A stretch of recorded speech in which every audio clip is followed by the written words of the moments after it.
దేవునికి నా రక్షకుడైన యేసుక్రీస్తు అని శ్రేష్టమైన నామములో కృతజ్ఞతాస్తుతులు మరియు స్తోత్రములు చెల్లించుకుంటూ మరి యొక్క అద్భుతమైనటువంటి లేఖన పాఠ్యాంశం ఈ మధ్యాహ్న సమయంలో ఈ యొక్క రెండవ శిక్షణలో మనం ఆలోచిద్దాం. దేవుని యొక్క మహాకృప మన పట్ల ఉంటుంది. దేవుడు తన పిల్లలకు పరిశుద్ధ లేఖనాలను ఒక ಪ್ರಾಮಾಣಿಕ ಗ್ರಂಥಂగా మనకు ಪರಿಶುದ್ಧ ಗ್ರಂಥಾన్ని ಇಚ್ಚಾడు. ಕ್ರಿಸ್ತನಲ್ಲಿ ಪ್ರಿಯರಾದ ದೇವರ ಮಕ್ಕಳೇ, ಮೊದಲನೇ ಸೆಷನ್ ನಾವು ಮುಗಿಸಿಕೊಂಡು ಹೀಗೆ ನಾವು ಎರಡನೇ ಸೆಷನ್ನಲ್ಲಿ ದೇವರ ಒಂದು ಮಹಾ ಕೃಪೆಯಿಂದ ಇನ್ನು ಒಂದು ಅದ್ಭುತವಾದ ಮಾತುಗಳನ್ನು ನಾವು ಆಲೋಚನೆ ಮಾಡುವುದಕ್ಕೆ ದೇವರು ಮಾಡಿಕೊಟ್ಟಂತಹ ಅವಕಾಶಕ್ಕಾಗಿ ನಿಮ್ಮೆಲ್ಲರಿಗೂ ಮತ್ತು ದೇವರಿಗೂ ಸಹ ನಮ್ಮ ಶುಭಾಭಿವಂದನೆಗಳನ್ನು ಸಲ್ಲಿಸುತ್ತಾ, క్రైస్తవులు అన్న తక్షణ ప్రపంచానికి ఒక పాఠంలా ఉండాలని దేవుడు కోరుకుంటున్నాడు. ಪ್ರಪಂಚಕ್ಕೆ ಒಂದು ಪಾಠದ ರೀತಿಯಾಗಿ ಕ್ರೈಸ್ತವರು ಇರಬೇಕು ಎಂಬುದಾಗಿ ದೇವರು ಅಂದುಕೊಂಡಿದ್ದಾರೆ. అందుకే దేవుడు అంటాడు, ಅದಕ್ಕೆ ದೇವರು ಅಂತಾನೆ, మీరు లోకంలో వెలుగై ఉన్నారు, ನೀವು ಲೋಕಕ್ಕೆ ಬೆಳಕಾಗಿದ್ದೀರಿ. అంటే లోకంలో మన కథ ముందు వెలుతురు మనకు తెలుసు. ಲೋಕದಲ್ಲಿ ಇರ್ತಕ್ಕಂಥ ನಮ್ಮ ಕಣ್ಣ ಮುಂದೆ ಇರ್ತಕ್ಕಂಥ ಬೆಳಕು ನಮಗೆ ಗೊತ್ತು. ప్రతిరోజు ఉదయం సూర్యుడు వస్తున్నాడు, వెలుగు వస్తుంది మనకు తెలుసు. ಪ್ರತಿ ದಿವಸ ಸೂರ್ಯನು ಬರ್ತಾ ಇದ್ದಾನೆ, ನಮ್ಮ ಕಣ್ಣ ಮುಂದೆ ಬೆಳಕು ಬರ್ತಾ ಇದೆ, ಅದು ನಮಗೆ ಗೊತ್ತು. మనం ఇంట్లో స్విచ్ ఆన్ చేస్తే లైట్ వెలుగుతుంది, ఈ వెలుగు మనకు తెలుసు. ಮನೆಯಲ್ಲಿ ನಾವು ಸ್ವಿಚ್ ಆನ್ ಮಾಡಿದಾಗ ಬೆಳಕು ಬರ್ತಾ ಇದೆ, ಈ ಬೆಳಕು ಸಹ ನಮಗೆ ಗೊತ್ತು. కానీ ప్రత్యేకంగా క్రైస్తవుడికి దేవుడు చెప్పేది ఏంటంటే, ಆದರೆ ಪ್ರತ್ಯೇಕವಾಗಿ ದೇವರು ಕ್ರೈಸ್ತವರಿಗೆ ಹೇಳ್ತಕ್ಕಂಥ ವಿಷಯ ಏನಂದ್ರೆ, మీరు ఈ లోకమునకు వెలుగై ఉన్నారు అంటారు. ನೀವು ಈ ಲೋಕಕ್ಕೆ ಬೆಳಕಾಗಿದ್ದೀರಿ ಎಂಬುದಾಗಿ ಹೇಳ್ತಾರೆ. అంటే ఇది సూర్యుని వెలుగు కాదా? ಇದು ಸೂರ್ಯನ ಬೆಳಕಲ್ವಾ? మన ఇంట్లో బల్బు వెలిగే ఈ వెలుగు కాదు, ಮನೆಯಲ್ಲಿ ಬೀಳ್ತಕ್ಕಂಥ ಈ ಬೆಳಕಲ್ಲ. క్రైస్తవుడు అనగానే, ಕ್ರೈಸ್ತವರು ಅಂದ ತಕ್ಷಣ దేవుడు చెబుతున్న వెలుగు ఏంటి అని మనం ఆలోచిస్తున్నప్పుడు, ದೇವರು ಹೇಳ್ತಕ್ಕಂಥ ಬೆಳಕು ಏನು ಎಂಬುದಾಗಿ ನಾವು ಆಲೋಚನೆ ಮಾಡೋದಾದರೆ, అది బ్రతుకుకు సంబంధించింది, ಅದು ಜೀವಿತಕ್ಕೆ ಸಂಬಂಧಪಟ್ಟದ್ದು. భౌతికమైన జీవితానికి సంబంధించింది కాదు ప్రియులారా. ಭೌತಿಕವಾದ ಜೀವಿತಕ್ಕೆ ಸಂಬಂಧಪಟ್ಟದಲ್ಲ ಪ್ರಿಯ ಮಕ್ಕಳೇ. సూర్యుడు దేహానికి వెలుగునిస్తాడు, ಸೂರ್ಯನು ನಮ್ಮ ದೇಹಕ್ಕೆ ಬೆಳಕು ಕೊಡ್ತಾನೆ. క్రైస్తవుడు బ్రతుకులకు వెలుగునిచ్చేవాడు. ಕ್ರೈಸ್ತವರು ಜೀವಿತಗಳಿಗೆ ಬೆಳಕು ಕೊಡುವವರು. సూర్యుడు రాగానే మనకు అన్ని కనపడతాయి, మనం ఎలా ఈ లోకంలో నడుచుకోవాలో మనకు తెలుస్తుంటుంది. ಸೂರ್ಯನು ಬಂದ ತಕ್ಷಣ ಲೋಕದಲ್ಲಿ ನಮಗೆಲ್ಲ ಕಾಣಿಸುತ್ತದೆ, ನಾವು ಹೇಗೆ ನಡೆದುಕೊಳ್ಳಬೇಕು ನಮಗೆ ಗೊತ್ತಾಗುತ್ತದೆ. క్రైస్తవుడు ఈ ప్రపంచానికి అందించే వెలుగు ఏదైతే ఉందో, ಕ್ರೈಸ್ತವರು ಈ ಪ್ರಪಂಚಕ್ಕೆ ಕೊಡಬೇಕಾದಂತ ಬೆಳಕು ಯಾವುದಾದ್ರೂ ಇದೆಯೋ, మనిషి ఏది చేయకూడదు ఏది చేయాలి అని తెలుసుకునే అవకాశం ఉంటుంది. ಮನುಷ್ಯರು ಏನು ಮಾಡಬೇಕು ಏನು ಮಾಡಬಾರದು ತಿಳಿದುಕೊಳ್ಳುವ ಅವಕಾಶವಿರುತ್ತದೆ. ఈ వెలుగు అనేది, ఈ ಬೆಳಕು ಎಂಬುದು మనల్ని మన బ్రతుకులను సరి చేసుకోవడానికి ఉపయోగపడేది. ನಮ್ಮನ್ನು ನಮ್ಮ ಜೀವಿತಗಳನ್ನು ಸರಿಪಡಿಸಿಕೊಳ್ಳತಕ್ಕಂಥದ್ದು. ప్రపంచాన్ని పరలోకానికి తీసుకొని వెళ్ళిపోయేది. ಪ್ರಪಂಚಕ್ಕೆ ಪರಲೋಕ ಮಾರ್ಗಕ್ಕೆ ತೆಗೆದುಕೊಂಡು ಹೋಗ್ತಕ್ಕಂಥ ಬೆಳಕು. క్రైస్తవుడే ఆరిపోతే, ಕ್ರೈಸ್ತವರೇ ಒಂದು ವೇಳೆ ಬೆಳಕು ಕೊಡದೆ ಆರಿಬಿಟ್ರೆ, ఎన్నో బ్రతుకులు నరకానికి పాత్రలు అయిపోతారు. ಎಷ್ಟೋ ಜನರು ನರಕಕ್ಕೆ ಪಾತ್ರರಾಗ್ತಾರೆ. క్రైస్తవులు ఆరిపోతే, ಕ್ರೈಸ್ತವರು ಒಂದು ವೇಳೆ ಬೆಳಕು ಕೊಡದೆ ಆರಿ ಹೋದರೆ, ఎన్నో జీవితాలు పాపములోనికి వెళ్ళిపోతాయి. ಎಷ್ಟೋ ಜೀವಿತಗಳನ್ನು ಪಾಪದೊಳಗೆ ಹೋಗುತ್ತವೆ. అందుకే మనం వెలుగుతూ సమాజాన్ని వెలిగించాలి. ಅದಕ್ಕೋಸ್ಕರ ನಾವು ಅನೇಕರಿಗೆ ಬೆಳಕಾಗಿರಬೇಕು, ಅದೇ ರೀತಿ ನಾವು ಸಹ ಬೆಳಕಿನಲ್ಲಿರಬೇಕು. అందుకనే పరిశుద్ధ గ్రంథంలోనికి వెళ్ళి మనం చూడగలిగినప్పుడు, ಪರಿಶುದ್ಧವಾದ ಗ್ರಂಥದಲ್ಲಿ ಹೋಗಿ ನಾವು ನೋಡುವುದಾದರೆ, ఇర్మియా గ్రంథము ಇರ್ಮಿಯನ ಗ್ರಂಥ 3వ అధ్యాయము 3ನೇ ಅಧ್ಯಾಯ 15వ వచనాన్ని మనం చూడగలిగితే, 15ನೇ ವಚನ ನಾವು ನೋಡುವುದಾದರೆ, దేవుడు ఒక అద్భుతమైన మాటను జ్ఞాపకం చేస్తున్నాడు. ದೇವರು ಒಂದು ಅದ್ಭುತವಾದ ಮಾತು ಜ್ಞಾಪಕ ಮಾಡ್ತಾ ಇದ್ದಾರೆ. నాకు ఇష్టమైన కాపరులను, ನನಗೆ ಇಷ್ಟವಾದ ಸೇವಕರನ್ನು మీకు నియమితును, ನಿಮಗೆ ನೇಮಿಸುವೆನು. వారు జ్ఞానముతోను ಅವರು ಜ್ಞಾನದಿಂದ వివేకముతోను ವಿವೇಕದಿಂದ మిమ్మును ఏలుదురు. ನಿಮ್ಮನ್ನು ಪರಿಪಾಲಿಸುವರು ಅಥವಾ ನಿಮ್ಮನ್ನು ನಡೆಸುವವರು. ఆ రోజు సమాజానికి దేవుడు చెబుతూ, ಆವತ್ತಿನ ಸಮಾಜಕ್ಕೆ ದೇವರು ಇದು ಹೇಳುತ್ತಾ, నాకు ఇష్టమైన సేవకులను మీ కొరకు నియమిస్తారు, ನನಗೆ ಇಷ್ಟವಾದ ಸೇವಕರನ್ನು ನಿಮಗೋಸ್ಕರ ನಿರ್ಣಯಿಸುತ್ತೇನೆ. వారు జ్ఞానముతోను ಅವರು ಜ್ಞಾನದಿಂದಲೂ వివేకముతోను ವಿವೇಕದಿಂದಲೂ మిమ్మును ఏలతారు అని. ನಿಮ್ಮನ್ನು ಪರಿಪಾಲಿಸುತ್ತಾರೆ ಅಥವಾ ನಿಮ್ಮನ್ನು ನಡೆಸುತ್ತಾರೆ. కాబట్టి సేవకుడు ಅದಕ್ಕೋಸ್ಕರ ಸೇವಕರು దేవుడు ఏర్పరచుకున్న వాడే ఉండాలి. ಸೇವಕರು ದೇವರು ಆರಿಸಿಕೊಂಡವರಾಗಿರಬೇಕು.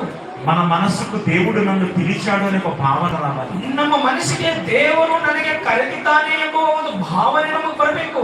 ప్రతి మనిషి రక్షణలోకి రావాలి, క్రైస్తవుడిగా మారాలి. ಪ್ರತಿ ಮನುಷ್ಯನು ರಕ್ಷಣೆಯ ಮಾರ್ಗದಲ್ಲಿ ಬರಬೇಕು, ಕ್ರೈಸ್ತವನಾಗಬೇಕು. కానీ సేవకుడు మాత్రం ಆದರೆ ಸೇವಕನು ಮಾತ್ರ దేవుడు నియమించాలి. ಸೇವಕನನ್ನು ಮಾತ್ರ ದೇವರು ಆರಿಸಿಕೊಳ್ಳಬೇಕು. ఎందుకు దేవుడు నియమించాలి? ಯಾಕೆ ದೇವರೇ ಆರಿಸಿಕೊಳ್ಳಬೇಕು? సమాజాన్ని నడిపించేవాడు సేవకుడు కాబట్టి. ಈ ಸಮಾಜವನ್ನು ನಡೆಸಿಕೊಂಡು ಹೋಗುವವನು ಸೇವಕನೇ. ಅದಕ್ಕೋಸ್ಕರ ಇದು ఆయన నిలబెట్టాడు అనుకోండి, ಆತನು ನಮ್ಮನ್ನು ಆರಿಸಿಕೊಂಡು ನಿಂದಿರಿಸಿದನಂತ ತಿಳ್ಕೊಂಡು దేవుడు అనుకున్నట్టుగా సమాజాన్ని పరలోకానికి నడిపిస్తాడు. ದೇವರು ಅಂದುಕೊಂಡ ಹಾಗೆ ಸಮಾಜವನ್ನು ಪರಲೋಕಕ್ಕೆ ನಡೆಸುತ್ತಾನೆ.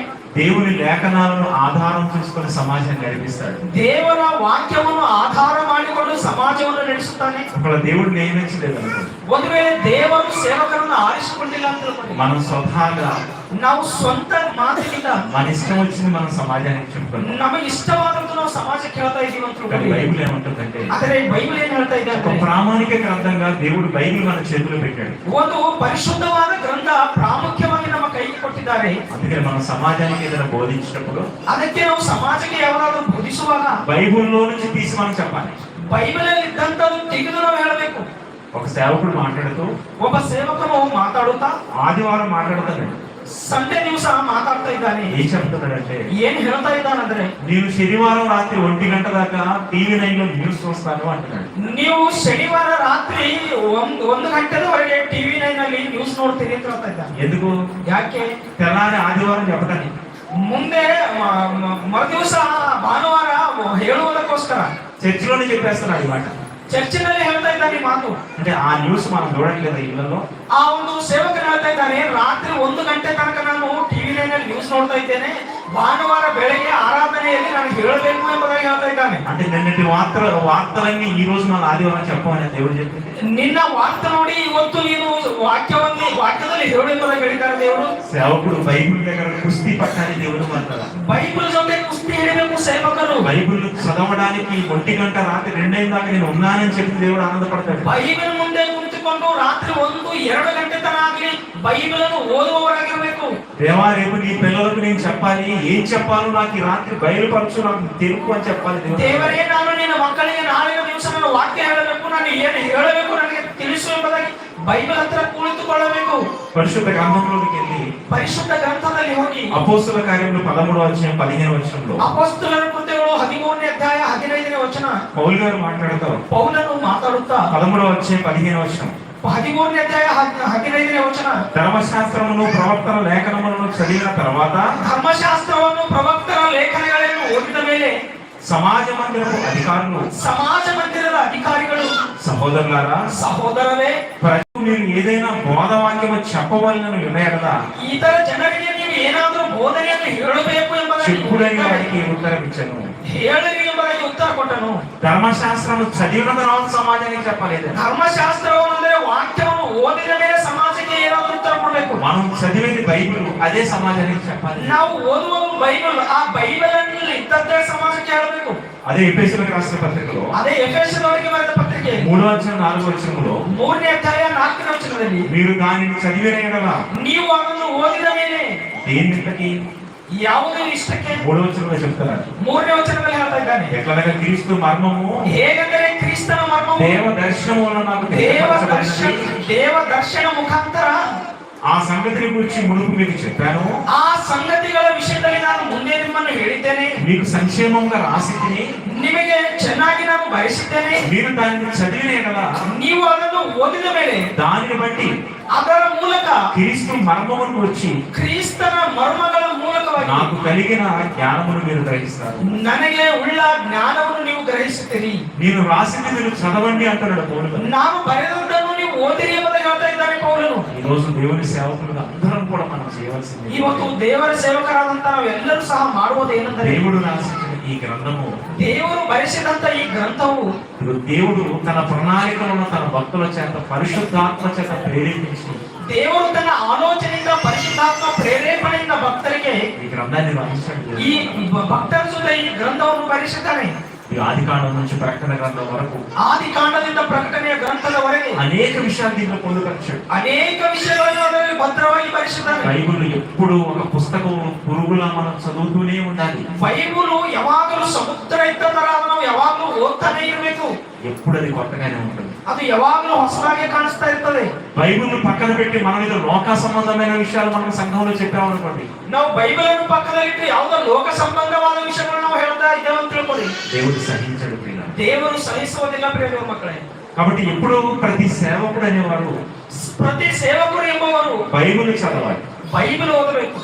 సంఘ విషయంలో ఎలా ఉండాలో చెప్తూ కూడా ಸಂಘ ಸಭೆಯ ವಿಷಯದಲ್ಲಿ ಹೇಗಿರಬೇಕು ಎಂಬುದಾಗಿ ಹೇಳುತ್ತಾ పేతురు గారు రాసిన మొదటి పత్రికలో ಪೇತ್ರನು ಬರೆದ ಮೊದಲನೇ ಪತ್ರಿಕೆ 5వ అధ్యాయం 3వ వచనంలో చూడగలిగితే పిల్లలు, 5ನೇ ಅಧ್ಯಾಯ 3ನೇ ವಚನದಲ್ಲಿ ನಾವು ನೋಡೋದಾದ್ರೆ సంఘానికి ఒక మాట చెప్తాడు దేవుడు, ಸಭೆಗೆ ಒಂದು ಮಾತು ಹೇಳ್ತಾ ಇದ್ದಾನೆ ದೇವರು, సేవకుడికి మాట చెప్తాడు. ಸೇವಕನಿಗೂ ಸಹ ಮಾತು ಹೇಳ್ತಾ ಇದ್ದಾನೆ. కాబట్టి ఇక్కడ ఎక్కువ సేవకులు ఉన్నాం కాబట్టి ఒక మాట చెప్తున్నాను. ಇಲ್ಲಿ ಅನೇಕರು ಸೇವಕರೇ ಇದ್ದಾರೆ, ಅದಕ್ಕೋಸ್ಕರ ಒಂದು ಮಾತು ಹೇಳ್ತೀವಿ. ఏమంటున్నాడు చూడండి, ಏನ್ ಹೇಳ್ತಾ ಇದ್ದಾನೆ ನೋಡಿ. పరిశుద్ధ గ్రంథం నుంచి మొదటి పేతురు 5:3లో, ಪರಿಶುದ್ಧ ಗ್ರಂಥದಲ್ಲಿ ಮೊದಲನೇ ಪೇತ್ರನು 5వ అధ్యాయం 5ನೇ ಅಧ್ಯಾಯ 3ನೇ ವಚನ, మీకు అప్పగింపబడిన వారిపైన ನಿಮಗೆ ಒಪ್ಪಿಸಲ್ಪಟ್ಟವರ ಮೇಲೆ ప్రభువులైనట్లుండక ನೀವು ಪ್ರಭುಗಳಾಗಿರದೆ మందకు మాదిరిగా ఉండండి. ನೀವು ಆ ಗುಂಪಿಗೆ ಮಾದರಿಯಾಗಿರಿ. అంటే సంఘం దగ్గర సేవకుడు ఎలా ఉండాలో చెప్తూ, ಅಂದ್ರೆ ಸಭೆಯ ಬಗ್ಗೆ ಸೇವಕನು ಹೇಗಿರಬೇಕು ಎಂಬುದಾಗಿ ಹೇಳುತ್ತಾ, సంఘం మీద ప్రభువుగా ఉండదట. ಸಭೆಯ ಮೇಲೆ ಒಂದು ಪ್ರಭುವಾಗಿ ಇರದೆ, ನಾಯಕನಾಗಿ ಇರದೆ ಆ ಮಾದರಿಯಾಗಿರುವ ಅಂತ ಹೇಳ್ತಾ ಇದ್ದಾನೆ. ప్రభు అంటే ಪ್ರಭು ಅಂದ್ರೆ రాజు, ರಾಜನು, అధికారి. ಅಧಿಕಾರಿ. అంటే సంఘం దగ్గర ఒక సేవకుడు అధికారిగా ప్రభువుగా రాజుగా ఉండకూడదు. ಒಂದು ರಾಜನಾಗಿ ಒಂದು ಅಧಿಕಾರನಾಗಿ ಸಭೆಯ ಮೇಲೆ ಇರದೆ మందకు మాదిరిగా ಆ ಒಂದು ಗುಂಪಿಗೆ ಮಾದರಿಯಾಗಿರು. ప్రధాన కాపరి ప్రత్యక్షమైనప్పుడు ಪ್ರಧಾನ ಕಾಪರಿ ಪ್ರತ್ಯಕ್ಷನಾದಾಗ మీరు వాడబాడని మహిమ కిరీటాన్ని పొందుకుంటారు. ನೀವು ನೋಡಲಾದಂತ ಒಂದು ಮಹಿಮೆ ಕಿರೀಟವನ್ನು ಹೊಂದಿಕೊಳ್ತೀರಿ. మందకు సేవకుడు మాదిరిగా ఉండాలి. ಆ ಗುಂಪಿಗೆ ಸೇವಕನು ಮಾದರಿಯಾಗಿರಬೇಕು. ఎవరింతకి మనకు మాదిరి? ಯಾರು ನಮಗೆ ಮಾದರಿ? యేసుక్రీస్తు సేవకుడికి మాదిరి, ಯೇಸು ಕ್ರಿಸ್ತನು ಸೇವಕರಿಗೆ ಮಾದರಿ, సేవకుడు సంఘానికి మాదిరి. ಸೇವಕರು ಸಭೆಗೆ ಮಾದರಿ. సంఘానికి మనం మాదిరిగా ఉన్నామా? ಸಭೆಗೆ ನಾವು ಮಾದರಿಯಾಗಿದ್ದೇವಾ? ఒక ఆయన ప్రసంగం చేస్తూ ಒಬ್ಬ ಆತನು ಈ ರೀತಿ యవనస్తుల గురించి మాట్లాడుతున్నాడు. ಯವನಸ್ಥರ ಬಗ್ಗೆ ಮಾತಾಡ್ತಾ ಇದ್ದಾನೆ. ఆయన పిల్లలు కూడా ఇద్దరు యవనస్తులు ఉన్నారు. ಆತನ ಮಕ್ಕಳು ಸಹ ಇಬ್ಬರು ಯವನಸ್ಥರಾಗಿದ್ದಾರೆ. సేవకుడు మాట్లాడుతూ ప్రసంగంలో ಸೇವಕನು ವಾಕ್ಯ ಹೇಳುತ್ತಾ సంఘంలో ఉన్న యవనస్తులందరితో చెప్తున్నాడు యూత్ మీటింగ్ లో. ಸಭೆಯಲ್ಲಿ ಯೂತ್ ಮೀಟಿಂಗ್ ಅಲ್ಲಿ ಯವನಸ್ಥರ ಜೊತೆ ಎಲ್ಲರ ಜೊತೆ ಹೇಳ್ತಾ ಇದ್ದಾನೆ. ఆడపిల్లలు స్కిన్ టైట్ వేసుకోవద్దు, ಸ್ಕಿನ್ ಟೈಟ್ ಬಟ್ಟೆಗಳು ಹಾಕಬಾರದು. మగపిల్లలు జీన్స్ స్కిన్ టైట్ వేసుకోవద్దు, ಗಂಡಸು ಮಕ್ಕಳು ಜೀನ್ಸ್ ಪ್ಯಾಂಟ್ ಹಾಕಿಕೊಳ್ಳಬಾರದು. ఇదిగో స్లీవ్లెస్ బట్టలు వేసుకోవద్దు పిల్లలు ಚಿಕ್ಕ ಚಿಕ್ಕ ಬಟ್ಟೆಗಳು ಹಾಕಿಕೊಳ್ಳಬಾರದು అని ప్రసంగం చేస్తున్నాడు. ಈ ರೀತಿ ಪ್ರಸಂಗ ಮಾಡ್ತಾ ప్రసంగం గట్టిగానే చేస్తున్నాడు. ಪ್ರಸಂಗ ಬಹಳ ಜೋರಾಗಿ ಮಾಡ್ತಾ ಇದ್ದಾನೆ. అందరూ మాత్రం ఆయన పిల్లలకే వస్తున్నారు. ಅವರೆಲ್ಲರೂ ಸಹ ಆತನ ಮಕ್ಕಳಿಗೆ ನೋಡ್ತಾ ఆయన ಇದ್ದಾರೆ. పిల్లలు కూడా ఆ మీటింగ్ లో ఉన్నారు. ಆತನ ಮಕ್ಕಳು ಸಹ ಅದೇ ಮೀಟಿಂಗ್ ಅಲ್ಲಿ ಇದ್ದಾರೆ. ఆ కూతురికి ఈ రెండు చేతులకి లేవు, స్లీవ్లెస్ వేసుకుంటాడు. ಅವನ ಒಂದು ಮಗಳಿಗೆ ಇಂತನೇ ಇದೆ ಬಟ್ಟೆ, ಈ ಕಡೆ ಇಲ್ಲ ಇನ್ನ. కొడుకు జీన్స్, ಮಗನು ಜೀನ್ಸ್ ಪ್ಯಾಂಟ್ ಹಾಕಿದ್ದಾನೆ. మనం చెబుతున్నప్పుడు మనకు మాదిరి ఏది? ನಾವು ಹೇಳುವಾಗ ಇನ್ನೊಬ್ಬರಿಗೆ ನಮ್ಮಲ್ಲಿ ಮಾದರಿ ಕಾಣಿಸ್ಬೇಕಾದ್ರೆ ಎಲ್ಲಿದೆ ನಮ್ಮಲ್ಲಿ? వాక్యం ఎప్పుడు ఏమంటారు తెలుసా పిల్లరా? ವಾಕ್ಯ ಯಾವಾಗಲೂ ಏನಂತ ಇರ್ತದೆ ಗೊತ್ತಾ? బోధ అనేది సంఘానికే కాదు, ఫస్ట్ మొదట సేవకుడికి బోధ ಈ కలగాలి. ಬೋಧನೆ ಎನ್ನುವುದು ಕೇವಲ ಸಭೆಗೆ ಅಲ್ಲ, ಹೇಳ್ತಕ್ಕಂಥ ಸೇವಕರಿಗೂ ಸಹ ಎಂಬುದಾಗಿ. ఎదుటి వారికి బోధించు నీవు, ಎದುರಿನವರಿಗೆ ಬೋಧಿಸ್ತಕ್ಕಂಥ ನೀನು నీకు నువ్వు బోధించుకోవా? ನಿನ್ನನ್ನು ನೀನೇ ಬೋಧಿಸಿಕೊಳ್ಳುವುದಿಲ್ಲವೋ? ప్రతి కాపరిగా మనకు ఉండవలసింది ఏంటంటే ಪ್ರತಿ ಸೇವಕರಿಗೆ ಇರಬೇಕಾದಂತ ಏನು ಅಂದ್ರೆ ప్రసంగం ముందు మనకి, ಈ ಒಂದು ಪ್ರಸಂಗ ಮೊದಲು ನಮಗೆ. కానీ సమాజం ఎలా మారిపోయిందంటే ಆದ್ರೆ ಸಮಾಜ ಹೇಗೆ ಬದಲಾವಣೆ సంఘం ಹೊಂದಿದೆ? మీద ప్రభువులైనట్టుగా రాజులుగా మారుతారు. ಸಭೆಯ ಮೇಲೆ ಒಂದು ರಾಜ್ಯದ ರೀತಿಯಾಗಿ ಬದಲಾವಣೆ ಹೊಂದಿದ್ದಾರೆ. అంటే ఈ వచనాన్ని మర్చిపోయారు దేవుడు. ಅಂದ್ರೆ ಈ ವಚನವನ್ನು ಮರೆತು ಹೋಗಿದ್ದಾರೆ. మనం ప్రభువులం కాదు, ನಾವು ರಾಜ್ಯಗಳಲ್ಲ, మనం మాదిరి. ನಾವು ಮಾದರಿಯಾಗಿದ್ದೇವೆ. మనం ప్రభువుగా ఉన్నాం అనుకోండి, ನಾವು ರಾಜ್ಯರಾಗಿದ್ದೇವೆ ಅಂತ ತಿಳ್ಕೊಳ್ಳಿ. మహిమ కిరీటం పొందలేం దేవుడు. ನಾವು ಮಹಿಮೆ ಕಿರೀಟವನ್ನು ಹೊಂದಿಕೊಳ್ಳಿಕ್ಕೆ ಸಾಧ್ಯ ಇಲ್ಲ. ఒక సేవకుడు గట్టిగా ప్రసంగం చేస్తున్నాడు. ಒಬ್ಬ ಸೇವಕರು ಈ ರೀತಿ ಪ್ರಸಂಗ ಮಾಡ್ತಾ ಇದ್ದಾರೆ. ఆదివారం ఆ రోజు ಆವತ್ತು ಸಂಡೆ ఇంటికాడ ఇంటి పక్కన కోడి వచ్చిందంటే ఇంటికి, ಅವರ ಮನೆಯಲ್ಲಿ ಒಂದು ಕೋಳಿ ಬಂದಿದೆ. ఆ కోడిని శుభ్రంగా కప్పెట్టేసాడు, పట్టేసి ಆ ಕೋಳಿ ತೆಗೆದುಕೊಂಡು ಬುಟ್ಟಿ ಕೆಳಗೆ ಮುಚ್ಚುತ್ತಿದ್ದಾರೆ. వచ్చేసినాక దాన్ని కోద్దామని మీటింగ్ పోయేసాడు. ಮೀಟಿಂಗ್ ಹೋಗಿ ಬಂದ್ಮೇಲೆ ಅದನ್ನು ಕೊಯ್ಬೇಕಂತ పాస్టర్ గారికి చెప్పాడు, ಪಾಸ್ಟರ್ ಹೇಳ್ತಾ ಇದ್ದಾರೆ, జాగ్రత్త ఈ కోడి అన్నాడు. ಮನೆಯಲ್ಲಿ ಹೇಳಿದ್ದಾರೆ ಜಾಗೃತವಾಗಿ ಇರ್ರಿ ಕೋಳಿ ಅಂತ. ఇక చర్చిలో ప్రసంగం చేస్తున్నాడు. ಚರ್ಚಿನಲ್ಲಿ ಪ್ರಸಂಗ ಮಾಡ್ತಾ ಇದ್ದಾರೆ. పరుల సొమ్ము ఆశించవద్దు, ಬೇರೆಯವರ ಬೇರೆಯವರ ಹಣವನ್ನು ಆಸೆ ಪಡಿಬಾರದು. ఎదుటి వారిది ఏది మనం ఆశించకూడదు, ಎದುರಿನವರನ್ನು ಏನು ಆಸೆ ಪಡಿಬಾರದು. ఎదుటి వారిది ఏది మనం అక్రమంగా తీసుకోవద్దు. ಎದುರಿನವರನ್ನು ಯಾವುದು ನಾವು ಅಕ್ರಮವಾಗಿ ತೆಗೆದುಕೊಳ್ಳಬಾರದು. ತೆಗೆದುಕೊಳ್ಳಬಾರದು. ఈ ప్రసంగం సంఘానికేమో గానీ ಈ ಪ್ರಸಂಗ ಸಭೆಯವರಿಗೆ ಏನೋ అమ్మగారికి బాగా ఎక్కింది. ಅವರ ಒಂದು ಹೆಂಡತಿಗೆ ಬಹಳ ಚೆನ್ನಾಗಿ ಅರ್ಥ ಆಗಿದೆ. ప్రసంగం మధ్యలో ఇంటికి వెళ్ళిపోయింది. ಪ್ರಸಂಗದ ಮಧ್ಯದಲ್ಲಿ ಆ ಪಾಸ್ಟರ್ ಅವರ ಹೆಂಡತಿ ಮನೆಗೆ ಹೋಗ್ತಾಳೆ. ఆ బుట్టని ఎత్తించుకోలేదు. ಆ ಬುಟ್ಟಿಯನ್ನು ಎತ್ತಿ ಆ ಕೋಳಿ ಬಿಟ್ಟು ಕೊಟ್ಟಿದ್ದಾಳೆ. మీటింగ్ అయిపోయిన తర్వాత ఇంటికి వెళ్ళాడు. ಮೀಟಿಂಗ್ ಆದ ನಂತರ ಅವರು ಮನೆಗೆ ಹೋಗಿದ್ದಾನೆ. ಪ್ಯಾಂಟ್ తీసి గట్టిగా లుంగి కట్టేసి ಆ ಡ್ರೆಸ್ ಚೇಂಜ್ ಮಾಡಿ ಲುಂಗಿ ಕಟ್ಟಿಕೊಂಡು చాకు గట్టిగా నూరుకొని ಚಾಕು ಮಸ್ತು నూరుకున్నాడు. మంచి మెత్తగా నూరేసాడు. ಚಾಕು ಚಂದ ಮಸ್ತು ఆ బుట్ట దగ్గరికి వెళ్ళి కోడి దూరుకొని బుట్టలు ಆ ಬುಟ್ಟಿಯನ್ನು ತೆಗೆದು ಕೋಳಿ ಎಲ್ಲಿದೆ ಅಂತ ನೋಡ್ತಾ ಇದ್ದಾರೆ. కోడి ఏమైందని అమ్మగారిని అడుగుతున్నాడు. ಕೋಳಿ ಏನಾಯ್ತು ಅಂತ ತನ್ನ ಹೆಂಡತಿಗೆ ಕೇಳ್ತಾ ಇದ್ದಾನೆ. అయ్యా మీరు చేసిన ప్రసంగానికి నాకు మానవలసి వచ్చింది. ನೀವು ಚರ್ಚಿನಲ್ಲಿ ಮೀಟಿಂಗ್ ಅಲ್ಲಿ ನೀವು ಮಾಡಿದ ಪ್ರಸಂಗಕ್ಕೆ ನನ್ನಲ್ಲೇ ಬದಲಾವಣೆ ಬಂದಿದೆ. పరలోకం ఆశించొద్దన్నావు. ನೀವು ಬೇರೆಯವರನ್ನು ಏನು ಆಸೆ ಪಡಿಬಾರ್ದು ಅಂತ నేను ಹೇಳಿದ್ದೀರಾ. వెంటనే వచ్చి దాన్ని పంపించేశాను. ನಾನು ಅವಾಗಲೇ ಮನೆಗೆ ಬಂದದನ್ನು ಬಿಟ್ಟುಕೊಟ್ಟಿದ್ದೇನೆ. అప్పుడు అన్నాడట, ಅವನ ಅಂತಿದ್ದಾನಂತೆ, పిచ్చిదానా ಹುಚ್ಚಳೆ, ప్రసంగం మనకు కాదు, ప్రసంగం సంఘానికి. ಪ್ರಸಂಗ ನಮಗಲ್ಲ ಅವರಿಗೆ ಸಮಯದವರಿಗೆ ಅಂತಾನಂತೆ. బైబిలే ఉంటుంది. ಬೈಬಲ್ ಏನ್ ಹೇಳ್ತಾ ಇದೆ? బోధ ముందు సేవకుడికి, ಫಸ್ಟ್ ಪ್ರಸಂಗ ಸೇವಕರಿಗೆ. ఈ రోజు చెప్పేవారిగా మనం మారటం కాదు, మాదిరి అంటున్నాడు యేసుక్రీస్తు. ನಾವು ಕೇವಲ ಹೇಳುವವರು ಮಾತ್ರವಾಗಿರದೆ ನಾವು ಒಂದು ಮಾದರಿಯಾಗಿರ್ಬೇಕಂತ ಹೇಳ್ತಾ ಇದ್ದಾರೆ. సమాజం అలానే మారిపోతుంది. ಸಮಾಜದಲ್ಲಿ ಇದೇ ರೀತಿ ಇದೆ ಇವಾಗ. దేవుడు నన్ను ఆశీర్వదించాడని మనం చెప్తున్నాము. ದೇವರು ನಮಗೆ ಆಶೀರ್ವಾದ ಮಾಡಿದ್ದಾನೆ ಎಂಬುದನ್ನು ನಾವು ಹೇಳ್ತಾ ಇದ್ದೇವೆ. అందరినీ ఆశీర్వదిస్తాడు. ದೇವರು ಎಲ್ಲರನ್ನೂ ಆಶೀರ್ವದಿಸ್ತಾನೆ. ఒక సేవకుడి కన్నీళ్ళు, ಒಂದು ಸೇವಕನ ಕಣ್ಣೀರು, ఒక సేవకుడి కష్టం, ಒಂದು ಸೇವಕನ ಕಷ್ಟ, ఒక సేవకుడి ప్రయాస ಒಂದು ಸೇವಕನ ಪ್ರಯಾಸ సంఘం గమనిస్తూ ఉంటుంది. ಸಭೆ ಗಮನಿಸ್ತಾ ಇರ್ತದೆ. సంఘంలో ఒక కుటుంబంలో కష్టం వచ్చినప్పుడు అది నా కష్టం అని ఫీల్ అవ్వాలి.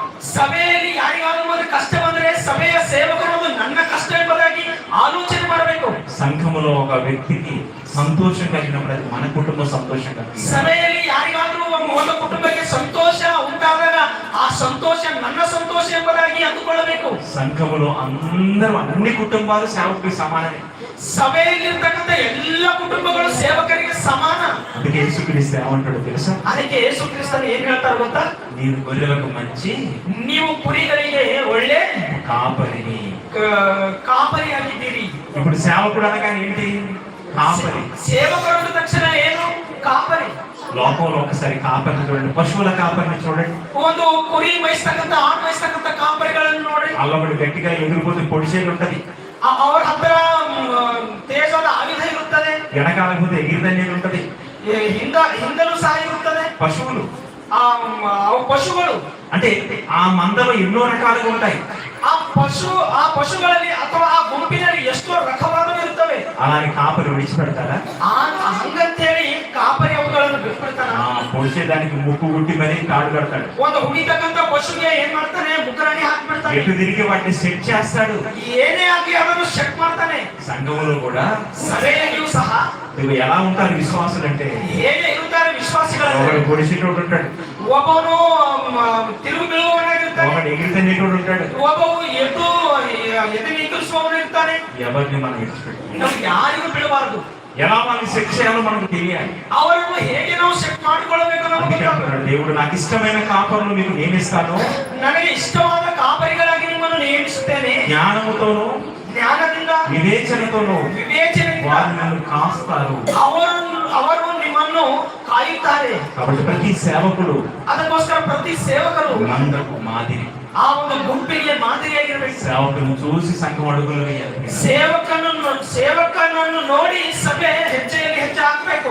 సేవకుడు ప్రభువుగా ఉండకూడదు. ಸೇವಕನು ಒಂದು ರಾಜ್ಯದ ಅಧಿಕಾರದಿಂದ ಇರಬಾರದು. యేసుక్రీస్తే మనకు మాదిరి. ఆయన ప్రభువులా ఉన్నాడా? ಯೇಸು ಕ್ರಿಸ್ತನೇ ನಮಗೆ ಮಾದರಿ. ಆತನು ಒಂದು ರಾಜ್ಯದ ತರ ಇದ್ದಾನ. ఇప్పుడు విశ్వాసాల గురించి కూడా ఏమన్నాడు తెలుసా దేవుడు? ವಿಶ್ವಾಸಿಗಳ ಬಗ್ಗೆಯೂ ಸಹ ದೇವರು ಹೇಗೆ ಹೇಳಿದರು? హెబ్రీయులకు రాసిన పత్రిక 13వ అధ్యాయము ಇಬ್ರಿಯರಿಗೆ ಬರೆದ ಪತ್ರಿಕೆ 13ನೇ ಅಧ್ಯಾಯ 17వ వచనంలో పిల్లరా, 17ನೇ ವಚನದಲ್ಲಿ ಪ್ರಿಯ ಮಕ್ಕಳೇ, హెబ్రీయులకు రాసిన పత్రిక 13వ అధ్యాయం 17వ వచనంలో, ಇಬ್ರಿಯರಿಗೆ ಬರೆದ ಪತ್ರಿಕೆ 13ನೇ ಅಧ್ಯಾಯ 17ನೇ ವಚನದಲ್ಲಿ, మీ పైన నాయకులుగా ఉన్నవారు ನಿಮ್ಮ ಮೇಲೆ ನಾಯಕರಾಗಿರುವವರು లెక్క ఒప్పచెప్పవలసిన వారి వలె ಲೆಕ್ಕ ಒಪ್ಪಿಸಿ ಕೊಡುವಂತವರಾಗಿ మీ ఆత్మలను కాయుచున్నారు. ನಿಮ್ಮ ಆತ್ಮಗಳನ್ನು ಕಾಯ್ತಾ ಇದ್ದಾರೆ. మీ సేవకుడు మీ ఆత్మలను కాయుచున్నాడు. ನಿಮ್ಮ ಸೇವಕರು ನಿಮ್ಮ ಆತ್ಮಗಳನ್ನು ಕಾಯ್ತಾ ಇದ್ದಾರೆ. లెక్కప్ప చెప్పాలని కాయుచున్నాడు. ಯಾಕೆ ಕಾಯ್ತಾ ಇದ್ದಾರೆ ಅಂದ್ರೆ ಲೆಕ್ಕ ಒಪ್ಪಿಸಿ ಕೊಡಬೇಕು ಎಂಬುದಕ್ಕೆ ಕಾಯ್ತಾ ಇದ್ದಾರೆ. వారు దుఃఖముతో ఆ పని చేసిన ఎడల ಅವರು ದುಃಖದಿಂದ ಒಂದು ವೇಳೆ ಆ ಕೆಲಸ ಮಾಡಿದ್ದ ಯಾಕೆಂದರೆ నీకు నిష్ప్రయోజనము కనుక ನಿಮಗೆ ನಿಷ್ಪ್ರಯೋಜನ,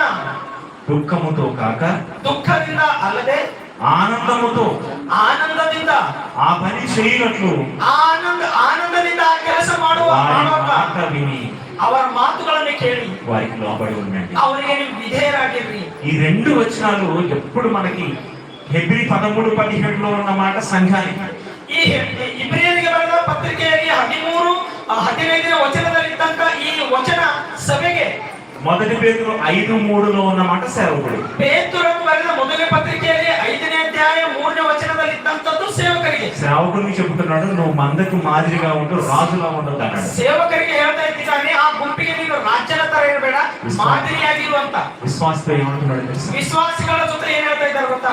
నీ సేవకుడి మాటను విని లోబడు. ನಿನ್ನ ಸೇವಕರ ಮಾತನ್ನು ಕೇಳಿ ನೀನು ಅವರಿಗೆ ವಿಧೇಯನಾಗು. ఎందుకంటే నీ ఆత్మకు కాయుచున్నాడు, నీ ఆత్మకు లెక్కప చెప్పాలి దేవుడికి. ಯಾಕಂದ್ರೆ ನಿಮ್ಮ ಆತ್ಮಗಳನ್ನು ಕಾಯ್ತಾ ಇದ್ದಾರೆ, ನಿಮ್ಮ ಆತ್ಮಗಳ ಬಗ್ಗೆ ಸೇವಕರು ದೇವರಿಗೆ ಲೆಕ್ಕ ಹೇಳಬೇಕು. నీ ప్రవర్తన వల్ల నీ సేవకుడు కన్నీరు పెట్టాడు అనుకో, ನಿನ್ನ ಒಂದು ಪ್ರವರ್ತನ ನೋಡಿ ಸೇವಕನು ಕಣ್ಣೀರು ಬಿಟ್ಟಿದ್ದಾನೆ ಅಂತ ತಿಳ್ಕೊಳ್ಳಿ, అది నీ జీవితానికి మంచిది. ಅದು ನಿನ್ನ ಜೀವಿತಕ್ಕೆ ಒಳ್ಳೆಯದಲ್ಲ.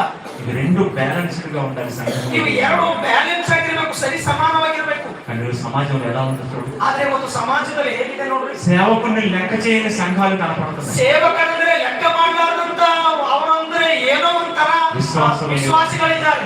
విశ్వాసం మీద అధికారం చేసే సేవకులు కనపడుతున్నారు. ವಿಶ್ವಾಸಿಗಳ ಮೇಲೆ ಅಧಿಕಾರ ನಡೆಸ್ತಕ್ಕಂಥ ಸೇವಕರು ಸಹ మాదిరి ఎక్కడ ఉంది చెప్పండి? ಅಲ್ಲಿ ಮಾದರಿ ಎಲ್ಲಿದೆ ಹೇಳಿ? ఎందుకు ఇలా మారిపోతున్నాయి పరిస్థితులు అంటే, ಯಾಕೆ ಈ ರೀತಿ ಬದಲಾವಣೆ ಆಗ್ತಾ ಇದೆ ಪರಿಸ್ಥಿತಿ ಅಂದ್ರೆ, లేఖనాలను చదవకపోవడం, ಲೇಖನಗಳನ್ನು ಅಥವಾ ವಾಕ್ಯಗಳನ್ನು ಓದದ ಕಾರಣ, బైబిల్ని పట్టించుకోకపోవడం, ಬೈಬಲನ್ನು ಅಷ್ಟು ಹಿಡಿಸಿಕೊಳ್ಳಲಾರದ ಪಕ್ಷದಲ್ಲಿ ఏదో లోకంలో ఉన్న పొడుపు కథలు వేరే పుస్తకాలు చదివి ಯಾವುದೋ ಲೋಕದಲ್ಲಿರ್ತಕ್ಕಂಥ ತಿಳಿಯೋ ಕಥೆ ಆ ಕಥೆ ತೆಗೆದುಕೊಂಡು ಬಂದು, ఇది కాదు దేవుని మాట. ಇದು ಅಲ್ಲ ಪ್ರಿಯರ ಮಕ್ಕಳೇ. పరిశుద్ధ గ్రంథంలో దేవుడు జ్ఞాపకం చేస్తున్నాడు. ಪರಿಶುದ್ಧ ಗ್ರಂಥದಲ್ಲಿ ದೇವರು ಜ್ಞಾಪಕ ಮಾಡ್ತಾ ಇದ್ದಾರೆ. కొరింథీయులకు రాసిన మొదటి పత్రిక ಕೊರಿಂಥದವರಿಗೆ ಬರೆದ ಮೊದಲನೇ ಪತ್ರಿಕೆ 3వ అధ్యాయం 3ನೇ ಅಧ್ಯಾಯ 11వ వచనం నుంచి దయచేసి చూడండి. 11ನೇ ವಚನದಿಂದ ನಾವು ನೋಡೋಣ. 3వ అధ్యాయం 11వ వచనం 3ನೇ ಅಧ್ಯಾಯ 11ನೇ ವಚನ. ఒక అద్భుతమైన మాటను చెప్తాను. ಅಲ್ಲಿ ಒಂದು ಅದ್ಭುತವಾದ ಮಾತು ಹೇಳ್ತಾ ಇದ್ದಾರೆ. వేయబడినది తప్ప మరి ఒక పునాది ఎవడును వేయనేరడు. ಹಾಕಿದ ಬುನಾದಿಯನ್ನು ಮತ್ತೊಬ್ಬನು ಯಾವನು ಹಾಕಲಾರನು. ఈ పునాది యేసుక్రీస్తే.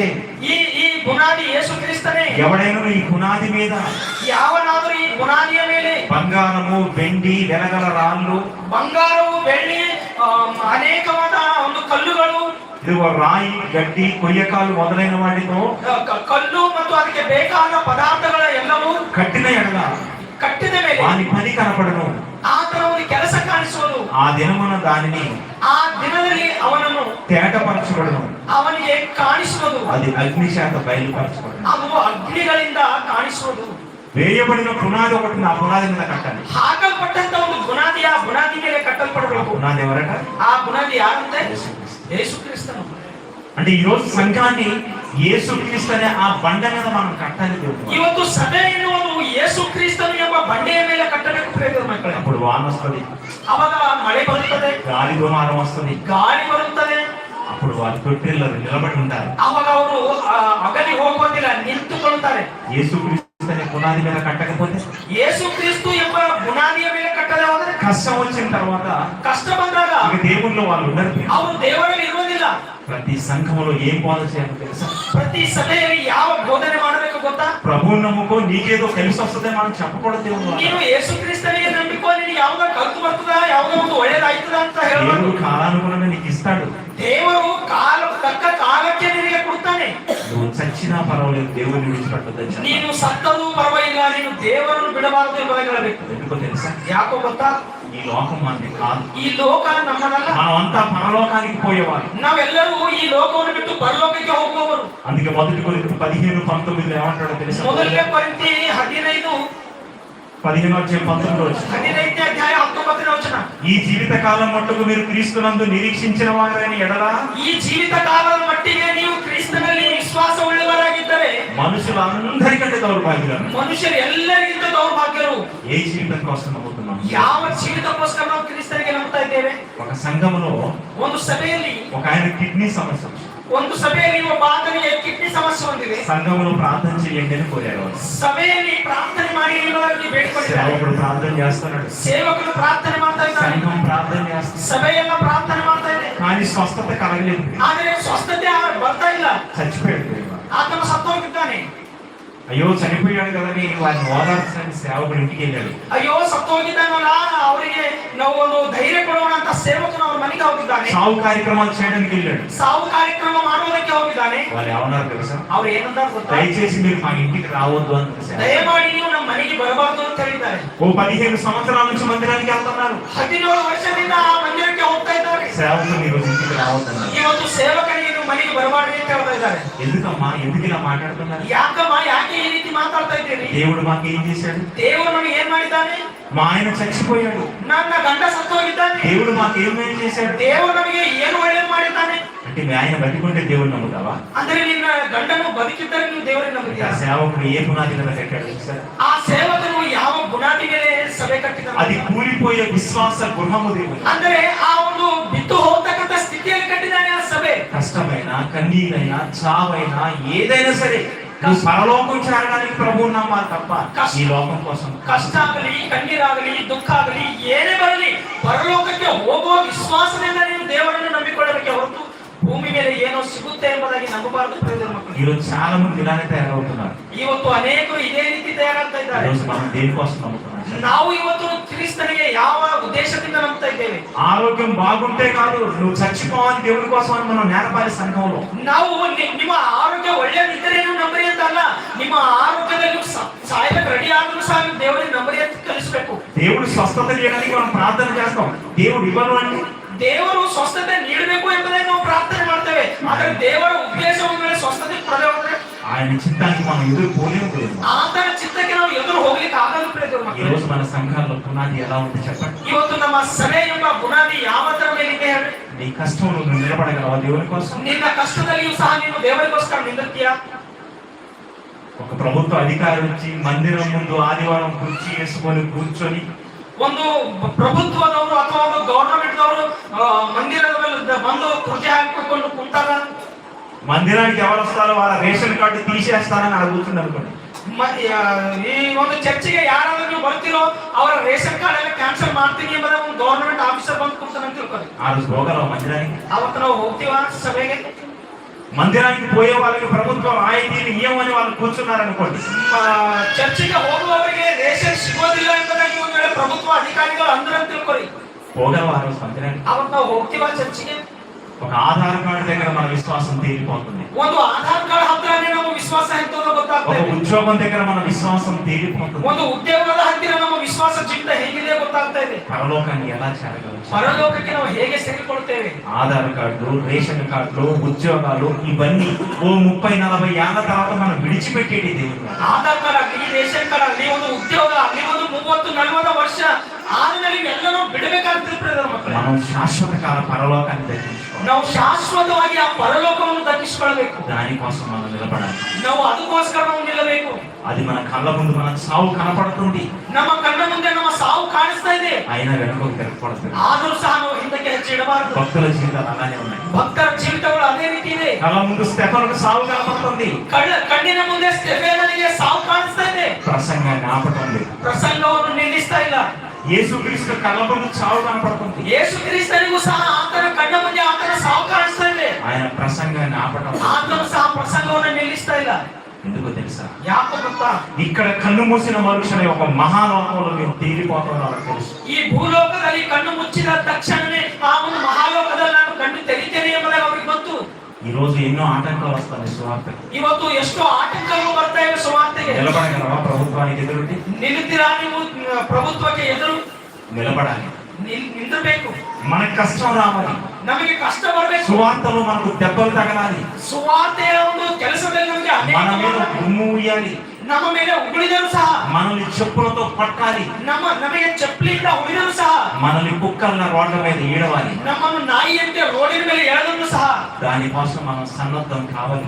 ಅದಕ್ಕೋಸ್ಕರ ನಮ್ಮನ್ನು ನಾವು ಬಲಿ ಆಗಬೇಕು ದೇವರ ಮಕ್ಕಳೇ. దేశ భద్రతలో సైనికులు చావడానికి తెగించేస్తున్నారు. ನಮ್ಮ ದೇಶವನ್ನು ಕಾಪಾಡುವುದಕ್ಕೋಸ್ಕರ ಬಾರ್ಡರ್ ಮೇಲೆ ಸೈನಿಕರು ಬಲಿ ಆಗ್ತಾ ಇದ್ದಾರೆ. మరి పరలోకాన్ని చేరుకోవడానికి క్రీస్తు తరపు సైనికులుగా ఉన్న మనము ఇదిగో చావుకు భయపడటమేంటి అసలు? ಕ್ರಿಸ್ತನಿಗೋಸ್ಕರ ಸೈನಿಕರಾದಂತ ನಾವು ಸಾವಿಗೆ ಭಯಪಟ್ಟರೆ ಹೇಗೆ ಪರಲೋಕವನ್ನು ಹೇಗೆ ಪಡೆದುಕೊಳ್ತೇವೆ? సువార్త ప్రకటన ఎప్పుడు ఆగకూడదు దేవుని వాక్యం. ಸುವಾರ್ತೆ ಎಂಬುದು ಯಾವತ್ತೂ ನಿಂತು ಹೋಗಬಾರದು ಪ್ರಿಯರ ಮಕ್ಕಳೇ. ప్రసంగి 11వ అధ్యాయం ಪ್ರಸಂಗಿಯನ ಬರೆದ ಗ್ರಂಥ 11ನೇ ಅಧ್ಯಾಯ మొదటి వచనం దయచేసి చూడండి. ಮೊದಲನೇ ವಚನ ದಯಮಾಡಿ ನೋಡೋಣ. బైబిల్ చదివితే దేవుడు ఎంత గొప్ప విషయాలు చెప్తాడు మనకు. ಬೈಬಲ್ ಅನ್ನು ಓದಿದಾಗ ದೇವರು ಎಷ್ಟು ಒಳ್ಳೆಯವಾದ ವಿಷಯಗಳನ್ನು ತಿಳಿಸ್ತಾನೆ. చదవాలి బైబిల్ మనం. బైబిల్ ಓದಬೇಕು ನಾವು. దేవుని సేవకులకు ఇది చదువుతున్నప్పుడు దేవుడు అనేక విషయాలు బయలుపరుస్తాడు. ఈ బైబిల్ ಅನ್ನು ಓದುವಾಗ ಸೇವಕರಿಗೆ ಅನೇಕ ವಿಷಯಗಳನ್ನು ತಿಳಿಸುತ್ತಾನೆ. అక్కడ ఏమనుంది? ಅಲ್ಲಿ ಏನಂತಿದೆ?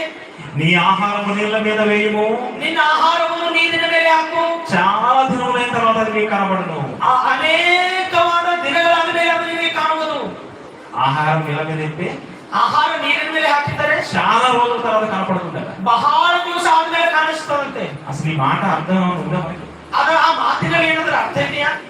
ఆహారం నీళ్ళ మీద ఎత్తే కనపడటం ఏంటండి? ಆಹಾರ ನೀರಿನ ಮೇಲೆ ಹಾಕ್ತಾರೆ ಬಹಳ ದಿನ ಆದ್ಮೇಲೆ ಕಾಣಿಸ್ತದೆ ಅಂತ ಹೇಳಿದ್ರು ಮಕ್ಕಳೇ. మనం తినే ఆహారం మనకి ఆ చెరువులు నీళ్ళ మీద చదిరండి. ನಾವು ತಿನ್ನುವ ಆಹಾರವನ್ನು ತೆಗೆದುಕೊಂಡು ನಾವು ಕೆರೆಯಲ್ಲಿ ಹೋಗಿ ಹಾಕಿ ನೋಡ್ರಿ. అందులో చేపలు కప్పలు అవన్నీ ఆహారం తినేస్తాయి. ಆ ಒಂದು ಅದರಲ್ಲಿ ಇರ್ತಕ್ಕಂಥ ಕಪ್ಪಿಗಳು ಮೀನುಗಳು ತಿಂದು ಬಿಡುತ್ತವೆ. కానీ బైబిల్ ఏమంటుంది? ಆದ್ರೆ ಬೈಬಲ್ ಏನ್ ಹೇಳ್ತಾ ಇದೆ? మీరు ఆహారం నీళ్ళ మీద చల్లండి చేపలు. ನೀವು ಆಹಾರವನ್ನು ನೀರಿನ ಮೇಲೆ ಹಾಕ್ರಿ ಅಂತ ಹೇಳ್ತಾ ಇದೆ. ఇప్పుడు మనకి చదివిన అర్థం కాలేదు అనుకోండి. ಇದು ನಾವು ಓದಿದ ಮೇಲೆಯೂ ಸಹ ನಮ್ಗೆ ಅರ್ಥ మన ಆಗಿಲ್ಲ. మనుషులు అడుగుతాం లోపలికి ఇదేంటండి ఇదేంటండి అంటే ఒక ఆయన చెప్తాడు ఇదేంటి ఇదండి అంటాడు. ಅವಾಗ ನಮ್ಗೆ ಅರ್ಥ ಆಗಿಲ್ಲ ಅಂತ ತಿಳ್ಕೊಂಡು ನಾವು ಲೋಕದಲ್ಲಿ ಹೋಗಿ ಯಾರಿಗಾದ್ರೂ ಕೇಳಿದೆವು ಅಂತ ತಿಳ್ಕೊರಿ ಇದರ ಅರ್ಥ ಏನು ಅಂತ. ఇప్పుడు మనుషుల్ని అడిగామనుకోండి ఆహారం నీళ్ళ మీద చదివితే కనపడటం ఏంటండి? బైబిల్లో ఉంది. ఈ బైబిల్ ఏం నాకు అర్థం కాలేదు. ఇంకొక ఆన్సర్ చెప్తాడు. ಈ ಆಹಾರ ತೆಗೆದುಕೊಂಡು ನೀರಿನ ಮೇಲೆ ಹಾಕಿದ್ರೆ ಇದರ ಅರ್ಥ ಏನ್ರಿ? ಬೈಬಲ್ ಹಿಂಗದೆ ಏನು ಅಂತ ಇನ್ನೊಬ್ಬರಿಗೆ ಹೋಗಿ ಕೇಳ್ತಾನೆ. బైబిల్నే మనం చదవాలి. బైబిల్లోకి వచ్చిన అర్థం కాకపోతే బైబిల్ అర్థమాగದ ಹೋದರೂ ಸಹ ನಾವು ಬೈಬಲ್ ಅನ್ನೇ ಓದಬೇಕು. ఇలా చదువుతున్నప్పుడు దేవుడు ఏం తెలియపరుస్తాడంటే ಈ ರೀತಿ ಓದುವಾಗ ದೇವರು ನಮಗೆ ಏನು ತಿಳಿಸ್ತಾನಂದ್ರೆ యెషయా గ్రంథం 28వ అధ్యాయము ಯೆಶಾಯನ ಗ್ರಂಥ 28ನೇ ಅಧ್ಯಾಯ 13-14 వచనాలు 13-14ನೇ ವಚನ. అక్కడ వాక్యం ఏమంటుందంటే ಅಲ್ಲಿ ವಾಕ್ಯ ಏನಂತ ಇರ್ತದಂದ್ರೆ దేవుని వాక్యము ದೇವರ ವಾಕ್ಯವು కొంత ఇచ్చట ಸ್ವಲ್ಪ ಅಲ್ಲಿ కొంత అచ్చట ಸ್ವಲ್ಪ ಅಲ್ಲಿ మీకు ఇవ్వబడుతుంది అని. ನಿಮಗೆ ಕೊಡಲ್ಪಡುವುದು ಅಂತ ಹೇಳಿದ್ದಾನೆ. కొంత ఇచ్చట కొంత అచ్చట అనగానే ಸ್ವಲ್ಪ ಅಲ್ಲಿ ಸ್ವಲ್ಪ ಇಲ್ಲಿ ಅಂದ ತಕ್ಷಣ మరలా దీన్ని అపార్థం చేసుకుని మన వాళ్ళు ఏమనుకుంటారు తెలుసా? ಇದನ್ನು ಮತ್ತೆ ಅಪಾರ್ಥವಾಗಿ ಮಾಡಿಕೊಂಡು ನಮ್ಮವರು ಏನಂತ ತಿಳ್ಕೊಂಡಿದ್ದಾರೆ? కొంత ఇచ్చినట్టు పరిశుద్ధ గ్రంథము, ಕೆಲವು ಇಲ್ಲಿ ಸ್ವಲ್ಪ ಇಲ್ಲಿ ಅಂದ್ರೆ ಪರಿಶುದ್ಧ ಗ್ರಂಥ, కొంత అచ్చట అంటే ಸ್ವಲ್ಪ ಅಲ್ಲಿ ಅಂದ್ರೆ లోకంలో వేదాలలో క్రీస్తు అనుకుంటున్నారు. ಲೋಕದಲ್ಲಿ ಇರ್ತಕ್ಕಂಥ ವೇದಗಳಲ್ಲಿ ಕ್ರಿಸ್ತನಿದ್ದಾನೆ ಅಂತ ತಿಳ್ಕೊಳ್ತಾ ಇದ್ದಾರೆ. కాదు దేవుని మాట. ಅದು ಅಲ್ಲ ಪ್ರಿಯರೇ. కొంత ఇచ్చట కొంత అచ్చట యెహోవా వాక్యం మీకు వచ్చును అంటే ಸ್ವಲ್ಪ ಅಲ್ಲಿ ಸ್ವಲ್ಪ ಇಲ್ಲಿ ಯೆಹೋವನ ವಾಕ್ಯ ನಮಗೆ ಬರುತ್ತದೆ ಅಂದರೆ కొంత ధర్మశాస్త్రం అంటే పాత నిబంధన గ్రంథంలో కొంత సమాచారం ఉంటది. కొంత ధర్మశాస్త్రం దాటి క్రొత్త నిబంధనలకు వస్తే కొంత సమాచారం ఉంటది. ಸ್ವಲ್ಪ ಸಮಾಚಾರ ಹಳೆ ಒಡಂಬಡಿಕೆಯಲ್ಲಿ ಇರುತ್ತದೆ. ಧರ್ಮಶಾಸ್ತ್ರದಲ್ಲಿ ಸ್ವಲ್ಪ ಸಮಾಚಾರ ಹೊಸ ಒಡಂಬಡಿಕೆ ಅಂದ್ರೆ ಅದೇ ಹೊಸ ಒಡಂಬಡಿಕೆಯಲ್ಲಿ ಇರುತ್ತದೆ. అంతేగాని కొంత ఇచ్చట కొంత అచ్చట లోకంలో గ్రంథాల దూరికి మనం పోకూడదు. ಅಂದ್ರೆ ಸ್ವಲ್ಪ ಇಲ್ಲಿ ಸ್ವಲ್ಪ ಅಲ್ಲಿ ಅಂದ್ರೆ ಸ್ವಲ್ಪ ಪರಿಶುದ್ಧ ಗ್ರಂಥದಲ್ಲಿ ಸ್ವಲ್ಪ ಬೇರೆ ಗ್ರಂಥಗಳಲ್ಲಿ ಅಂತ ಹೋಗಬಾರದು. ఇప్పుడు జాగ్రత్తగా ఈ 11వ అధ్యాయం మొదటి వచ్చిన మనం ఆలోచిద్దాం. ఈ ఆహారం నీళ్ళ మీద చల్లండి చాలా రోజుల తర్వాత కనపడుతుంది అన్నాడు కదా. ಈ ಆಹಾರ ನೀರಿನ ಮೇಲೆ ಹಾಕಿರಿ ಬಹಳ ದಿವಸ ಆದ ಮೇಲೆ ನಿಮಗೆ ಕಣ್ಣಿಗೆ ಕಾಣಿಸುತ್ತದೆ ಎಂಬುದಾಗಿ ಹೇಳಿದಾರಲ್ಲ. అసలు ఆహారం అంటే ಆ ಆಹಾರ ಅಂದ್ರೆ ఆహారం నీళ్ళ మీద చల్లితే కనపడటమే. ಆಹಾರ ನೀರಿನ ಮೇಲೆ ಹಾಕಿದರೆ ನಮ್ಮ ಕಣ್ಣಿಗೆ ಕಾಣಿಸುವುದೇನು? యోహాను సువార్త 6వ అధ్యాయం ಯೋಹಾನನ ಬರೆದ ಸುವಾರ್ತೆ 6ನೇ ಅಧ್ಯಾಯ 26వ వచనం మొదలు వెళ్తుంది. 26ನೇ ವಚನ ನೋಡೋದಾದರೆ మీరు సూచనలు చూచడం వల్ల కాదు కానీ ನೀವು ಸೂಚನೆಗಳನ್ನು ನೋಡುವುದರಿಂದಲ್ಲ, రొట్టెలు భుజించి తృప్తి పొందుట వలన, ರೊಟ್ಟಿಗಳನ್ನು ತಿಂದು ತೃಪ್ತಿ ಹೊಂದುವುದರಿಂದಲ್ಲ, నన్ను వెదకుచున్నారని మీతో చెప్పుచున్నాను ರೊಟ್ಟಿ ತಿನ್ನುವುದಕ್ಕೋಸ್ಕರವೇ ನನ್ನನ್ನು ಹುಡುಕ್ತಾ ಇದ್ದೀರಿ ಎಂಬುದಾಗಿ ನಿಮ್ಮ ಜೊತೆ ಹೇಳ್ತಾ ಇದ್ದೇನೆ అంటూ ಅಂತೂ యేసుక్రీస్తు అంటున్న మాట, ಯೇಸು ಕ್ರಿಸ್ತನ ಹೇಳ್ತಂತ ಮಾತು, క్షయమైన ఆహారం కొరకు కష్టపడకండి. ಕ್ಷಯವಾದ ಆಹಾರಕ್ಕೋಸ್ಕರ ಕಷ್ಟಪಡಿಬೇಡ್ರಿ. దేనికోసం కష్టపడతారా? ಯಾವುದಕ್ಕೋಸ್ಕರ ಕಷ್ಟಪಡಿಬಾರದು? క్షయమైన ఆహారం కొరకు కష్టపడకండి. ಕ್ಷಯವಾದ ಆಹಾರಕ್ಕೋಸ್ಕರ ಕಷ್ಟಪಡಿಬೇಡ್ರಿ. నిత్య జీవము కలుగజేయే అక్షయమైన ఆహారం కొరకే మీరు కష్టపడండి. ನಿತ್ಯ ಜೀವ ಪಡೆದುಕೊಳ್ಳುವ ಅಕ್ಷಯವಾದ ಆಹಾರಕ್ಕೋಸ್ಕರ ಕಷ್ಟಪಡಿರಿ. 2 ఆహారాలు కనపడుతున్నాయి. 2 ಆಹಾರಗಳು ಕಾಣಿಸ್ತವೆ. వీళ్ళు రొట్టెల కోసం వచ్చారు. ಇವರೇನು ಈ ಜನರೇನು ರೊಟ್ಟಿಗೋಸ್ಕರ ಬಂದಿದ್ದಾರೆ. అప్పుడు ప్రభు అంటున్నాడు, ಅವಾಗ ದೇವರು ಯೇಸು ಕ್ರಿಸ್ತನು ಹೇಳ್ತಾ ಇದ್ದಾನೆ, మీరు క్షయమైన ఆహారం కోసం కష్టపడండి. ನೀವು ತಿಂದು ಅದು ಕಡಿಗೆ ಹೋಗ್ತಕ್ಕಂತ ಕ್ಷಯವಾದ ಆಹಾರಕ್ಕೋಸ್ಕರ ಕಷ್ಟಪಡಬೇಡ್ರಿ. క్షయమైనది అంటే నాశనం అయిపోయేది. ಕ್ಷಯವಾಗುವುದಂದ್ರೆ ನಾಶನವಾಗು ಹೋಗುವುದು. అంటే రొట్టె నాశనం అయిపోయేది, కనపడండి. ಅಂದ್ರೆ ರೊಟ್ಟಿ ತಿಂದರೆ ನಾಶನವಾಗು ಹೋಗುವುದು, ಅದು ಕಾಣಿಸಲಾರದು. మరి అక్షయమైన ఆహారం ಅಂದ್ರೆ ಅಕ್ಷಯವಾದ ಆಹಾರ ಅಂದ್ರೆ ఇదిగో ఈ రొట్టె కోసం కాదు, ఈ తిండి కోసం కాదు, ఈ బట్ట కోసం కాదు, ఇది కాదు మీరు కష్టపడాల్సింది. అక్షయమైనది ఒకటి, దానికోసం ಈ కష్టపడాలి. ಆಹಾರಕ್ಕೋಸ್ಕರ ಅಲ್ಲ, ಈ ಬಟ್ಟೆಗೋಸ್ಕರ ಅಲ್ಲ, ಇನ್ನೊಂದಿದೆ ಆಹಾರ, ಅದಕ್ಕೋಸ್ಕರ ಕಷ್ಟಪಡಿ ಅಂತ ಹೇಳ್ತಾ ಇದ್ದಾನೆ. ఇదిగో అది మనుష్య కుమారుడు మీకు ఇస్తాడు అన్నాడు. ಅದು ಮನುಷ್ಯ ಕುಮಾರನು ನಿಮಗೆ ಕೊಡ್ತಾನೆ ಅಂತ ಹೇಳಿದ್ದಾನೆ. ఏంటంతకు ఆహారం అనగానే ಏನು ಆ ಆಹಾರ ಎಂಬುದಾಗಿ ಆಲೋಚನೆ ಮಾಡೋದಾದ್ರೆ జీవాహారం నేనే అన్నాడు. ಜೀವ ಆಹಾರವು ನಾನೇ ಎಂಬುದಾಗಿ ಹೇಳಿದ್ದಾನೆ. అంటే అక్షయమైన ఆహారం అనగానే దేవుని లేఖనాలు, దేవుని ಅಕ್ಷಯವಾದ ಆಹಾರ ಅಂದರೆ ದೇವರ ಲೇಖನಗಳು, ಪರಿಶೋಧನೆ ಮಾಡತಕ್ಕಂಥ ಈ ಬೈಬಲ್ ಅಲ್ಲಿ ಇರ್ತಕ್ಕಂಥ ವಾಕ್ಯಗಳು. అక్షయమైన ఆహారం అనగానే వాక్యము దేవుని. ಅಕ್ಷಯವಾದ ಆಹಾರ ಅಂದ ತಕ್ಷಣ ಈ ಬೈಬಲ್ ಅಲ್ಲಿ ಇರ್ತಕ್ಕಂಥ ವಾಕ್ಯ ಪ್ರಿಯ ದೇವರ ಮಕ್ಕಳೇ. అంటే ఇప్పుడు జాగ్రత్తగా మీరు ఆలోచిస్తే, జాగ్రత్తగా ನೀವು ఆలోచನೆ ಮಾಡೋದಾದ್ರೆ ప్రసంగి 11:1 మీ ఆహారం నీళ్ళ మీద చల్లండి, చాలా రోజుల తర్వాత కనపడుతుంది అన్నాడు. కాబట్టి ಪ್ರಸಂಗಿ 11 ಮೊದಲನೇ ವಚನದಲ್ಲಿ ನಿಮ್ಮ ಆಹಾರವನ್ನು ನೀರಿನ ಮೇಲೆ ಹಾಕಿದ್ರೆ ಅನೇಕವಾದ ದಿನಗಳ ಮೇಲೆ ಕಾಣಿಸ್ತದೆ ಅಂದ್ರೆ, ఇప్పుడు ఆహారం అంటే మనం తినే ఆహారం కాదు, మనం తినే ఆహారం ఒక నీళ్ళలో చల్లితే కనపడుతుందా? ನಾವು ತಿನ್ನುವ ಆಹಾರ ಒಂದು ವೇಳೆ ನೀರಿನ ಮೇಲೆ ಹಾಕಿದರೆ ನಮಗೆ ಕಾಣಿಸ್ತದ? ఇంకా చెప్పాలంటే యేసుక్రీస్తు 5 రొట్టెలు 2 చేపలు 5,000 మందికి పంచిన తర్వాత ఎన్ని గంపలు ఇచ్చారు? ಯೇಸು ಕ್ರಿಸ್ತನು 5 ಮೀನು 2 ಮೀನು 5 ರೊಟ್ಟಿ ಎಷ್ಟು ಜನರಿಗೆ ಹಂಚಿದ್ದಾರೆ? ఎన్ని ఇచ్చారు? ಎಷ್ಟು ಗಂಪ 5 రొట్టెలు 2 చేపలు పంచిన తర్వాత 12 గంపల నుండి ఎత్తిండు. 12 ಬುಟ್ಟಿಗಳನ್ನು ಎತ್ತಿದ್ದಾರೆ. అవి పట్టుకెళ్ళి చల్లేయండి అన్నాడా? ಅವೆಲ್ಲ ತೆಗೆದುಕೊಂಡು ಹೋಗಿ ಚೆಲ್ಲಕ್ಕೆ ಅಂದಿದ್ದಾರಾ? అది రేపటికైనా తినొచ్చు, ಅದು ನಾಳೆಗಾದ್ರೂ ಸಹ ಊಟ ಮಾಡಬಹುದು. మరి చల్లండి అక్కడ చల్లే ఆహారం ఏంటి అనగానే ಚೆಲ್ಲುವ ಆಹಾರ ಏನು ಎಂಬುದಾಗಿ ಆಲೋಚನೆ ಮಾಡೋದಾದ್ರೆ అక్షయమైన ఆహారం. ಅದು ಅಕ್ಷಯವಾದ ಆಹಾರ. అక్షయమైన ఆహారం అంటే వాక్యము. ಅಕ್ಷಯವಾದ ಆಹಾರ ಅಂದರೆ ವಾಕ್ಯ.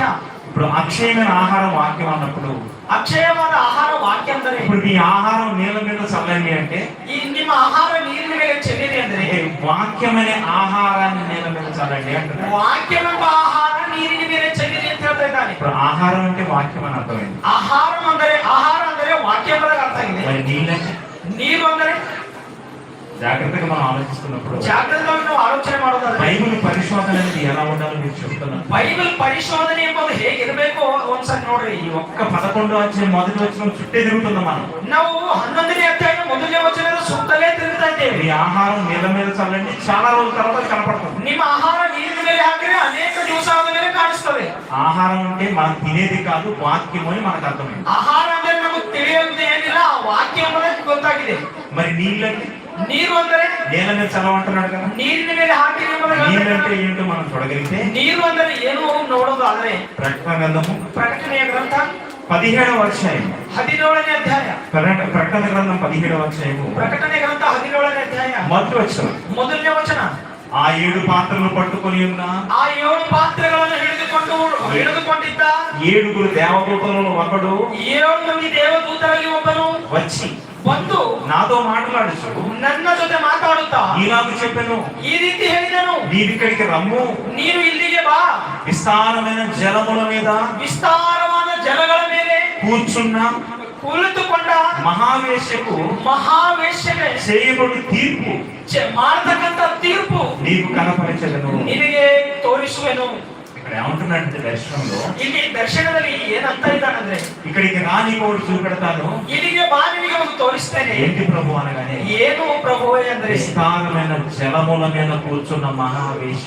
ವಿಸ್ತಾರವಾದ ಜಲಗಳ ಮೇಲೆ ಅಂದ್ರೆ ಬಹಳ ನೀರಿನ ಮೇಲೆ ಒಂದು ವೇಷ ಕುಂತಿದ್ದಾಳೆ. నేల మీద ఒక వేష కూర్చుంది. ನೀರಿನ ಮೇಲೆ ಒಬ್ಬ ವೇಷಳು ಕುಂತಿದ್ದಾಳೆ. నేల మీద వేష కూర్చోగలదా? ನೀರಿನ ಮೇಲೆ ವೇಷಳು ಕುಳಿತುಕೊಳ್ಳಕ್ಕೆ ಆಗ್ತದ? బైబిల్ ఒక దగ్గర మనం అర్థం కానప్పుడు అక్కడే ఆగిపోయాం. మన బైబిల్ అర్థం కాదు. ನಮಗೆ ಬೈಬಲ್ ಅಲ್ಲಿ ಒಂದು ವಿಷಯ ಅರ್ಥ ಆಗಿಲ್ಲ ಅಂದ್ರೆ ನಾವು ಅಲ್ಲೇ ನಿಂತೋದ್ರೆ ನಮ್ಗೆ ಅರ್ಥ ಆಗೋದಿಲ್ಲ. కొంత ఇచ్చక కొంత అచ్చక, ಸ್ವಲ್ಪ ಅಲ್ಲಿ ಸ್ವಲ್ಪ ಇಲ್ಲಿ యెహోవా వాక్యం నీకు ಯೆಹೋವನ ವಾಕ್ಯ ನಿನಗೆ ಬರುವುದು. అందుకే న్యూస్ పేపర్ చదువుతున్నప్పుడు చూడండి, ಅದಕ್ಕೋಸ್ಕರ ನಾವು ನಾವು ನ್ಯೂಸ್ ಪೇಪರ್ ಓದುವಾಗ ನೋಡ್ರಿ మొదటి పేజీలో ఒక విషయాన్ని మనం చదువుతుంటాం. ಮೊದಲನೇ ಪೇಜ್ನಲ್ಲಿ ನಾವು ಒಂದು ವಿಷಯ ಓದ್ತೀವಿ, ఇంట్రెస్ట్ గా చదువుతుంటాం. ఇంట్రెస్ట్ ఆಗಿ ఓದ್ತಾ ಇರ್ತೀವಿ. కొంత చదివిన తర్వాత దాన్ని ముగించి కింద చిన్న అక్షరాల్లో తరువాయి భాగం రెండో పేజీలో అంటాడు. ಸ್ವಲ್ಪ ಓದ ತಕ್ಷಣ ಇನ್ನು ಭಾಗ ಇನ್ನೊಂದು ಪೇಜಿನಲ್ಲಿ ಇದೆ ಅಂತ ಹೇಳ್ತಾನೆ. మన రెండో పేజీలో ఎందుకు పెట్టాలి, ఇక్కడ పెట్టొచ్చు కదా. ಎರಡನೇ ಪೇಜ್ನಲ್ಲಿ ಯಾಕೆ ಇಲ್ಲೇ ಇರಬೇಕಲ್ಲ అంటే దాని అర్థం ఏంటంటే ఆ విషయం కోసం మళ్ళీ పేజీలు తిప్పుతా ఉంటాం. పేజీలు తిప్పడం వల్ల మొత్తం చదువుతాం మనం.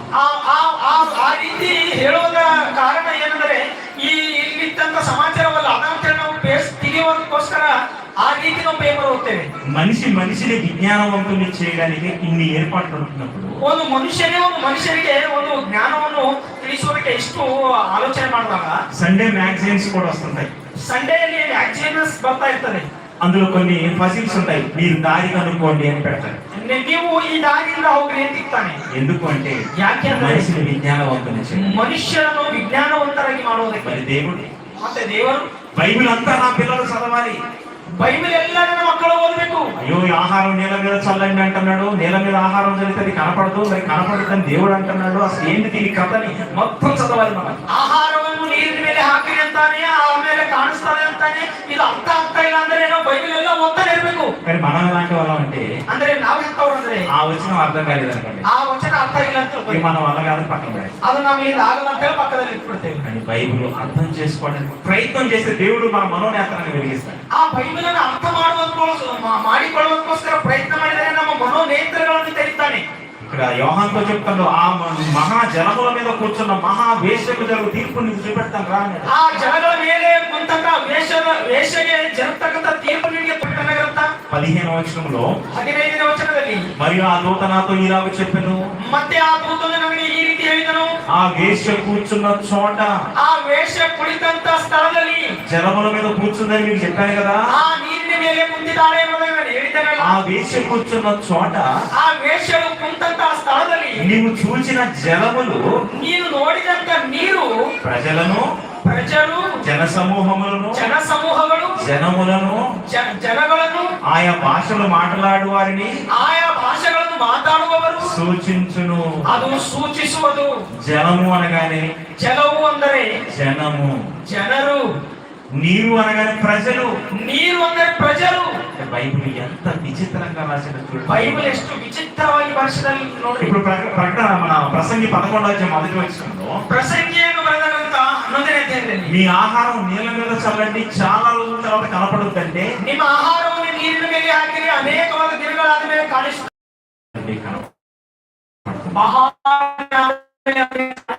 మీ ఆహారం నీళ్ళ మీద చల్లండి, చాలా రోజుల తర్వాత కనపడుతుంది. ఈ ఆహార ತೆಗೆದುಕೊಂಡು ಚೆಲ್ಲಿರಿ, ನಿಮ್ಮ ಬಹಳ ದಿನದ ಮೇಲೆ ಕಾಣಿಸ್ತದೆ. అందుకనే ಅದಕ್ಕೋಸ್ಕರ కొంతమంది ఫోన్ చేస్తుంటారు, ಅನೇಕ ಸಾರಿ ನಮಗೆ ಫೋನ್ ಮಾಡ್ತಾ ಇರ್ತಾರೆ. ఒక ప్రాంతానికి వెళ్ళాను, ಒಂದು ಪ್ರಾಂತಕ್ಕೆ ಹೋಗಿದ್ದಾರೆ ಅಣ್ಣವರು, గుంటూరు ప్రాంతం పబ్లిక్ మీటింగ్ లో మాట్లాడుతున్నాను. ಗುಂಟೂರು ಪ್ರಾಂತದಲ್ಲಿ ಹೋಗಿ ಒಂದು ಪಬ್ಲಿಕ್ ಮೀಟಿಂಗ್ ದಲ್ಲಿ ಮಾತಾಡ್ತಿದ್ದಾರೆ. మీటింగ్ లో ప్రసంగం చేసి స్టేజ్ దిగిన తర్వాత ಮೀಟಿಂಗ್ ಅಲ್ಲಿ ಪ್ರಸಂಗ ಮಾಡಿ ಸ್ಟೇಜ್ ಇಳಿದ ನಂತರ ఒక 6 తమ్ముళ్ళు దగ్గరికి వచ్చారు. ಒಂದು 6 ಜನ ಯವನಸ್ಥರು ಅಣ್ಣವ್ರ ಬಳಿಗೆ ಬಂದಿದ್ದಾರೆ. దగ్గరికి వచ్చి ఏమన్నారు తెలుసా, ಇವರ ಹತ್ತಿರಕ್ಕೆ ಬಂದು అన్న 3 సంవత్సరాలు మీరు ప్రసంగం చేశారు, ఆ ప్రసంగంలో మీరు విని మా ఊరు వచ్చి మీ బాప్తిసం తీసుకున్నాం అన్నారు. ನೀವು 3 ವರ್ಷದ ಹಿಂದೆ ಸಿದ್ದಿಪೇಟೆ ಪ್ರಾಂತದಲ್ಲಿ ನೀವು ವಾಕ್ಯ ಹೇಳಿದಿರಿ, ಅದನ್ನು ಕೇಳಿ ನಮ್ಮ ಊರಿಗೆ ಬಂದು ನಾವು ದೀಕ್ಷಾಸ್ನಾನ ತೆಗೆದುಕೊಂಡಿದ್ದೇವೆ ಅಂತ ಹೇಳಿದ್ದಾರೆ. అంటే 3 సంవత్సరాల క్రితం నేను ఆహారం చల్లాను, ఎప్పుడు కనపడింది నాకది. 3 ವರ್ಷದ ಹಿಂದೆ ಇವರು ಆಹಾರ ಅಂದ್ರೆ ವಾಕ್ಯ ಎಂಬ ಆಹಾರ ಚೆಲ್ಲಿದ್ದಾರೆ. ಅದು ಎಷ್ಟು ದಿವಸ ಆದ ಮೇಲೆ ಕಾಣಿದೆ? 3 సంవత్సరాల తర్వాత దాని ఫలాలు కనపడ్డాయి.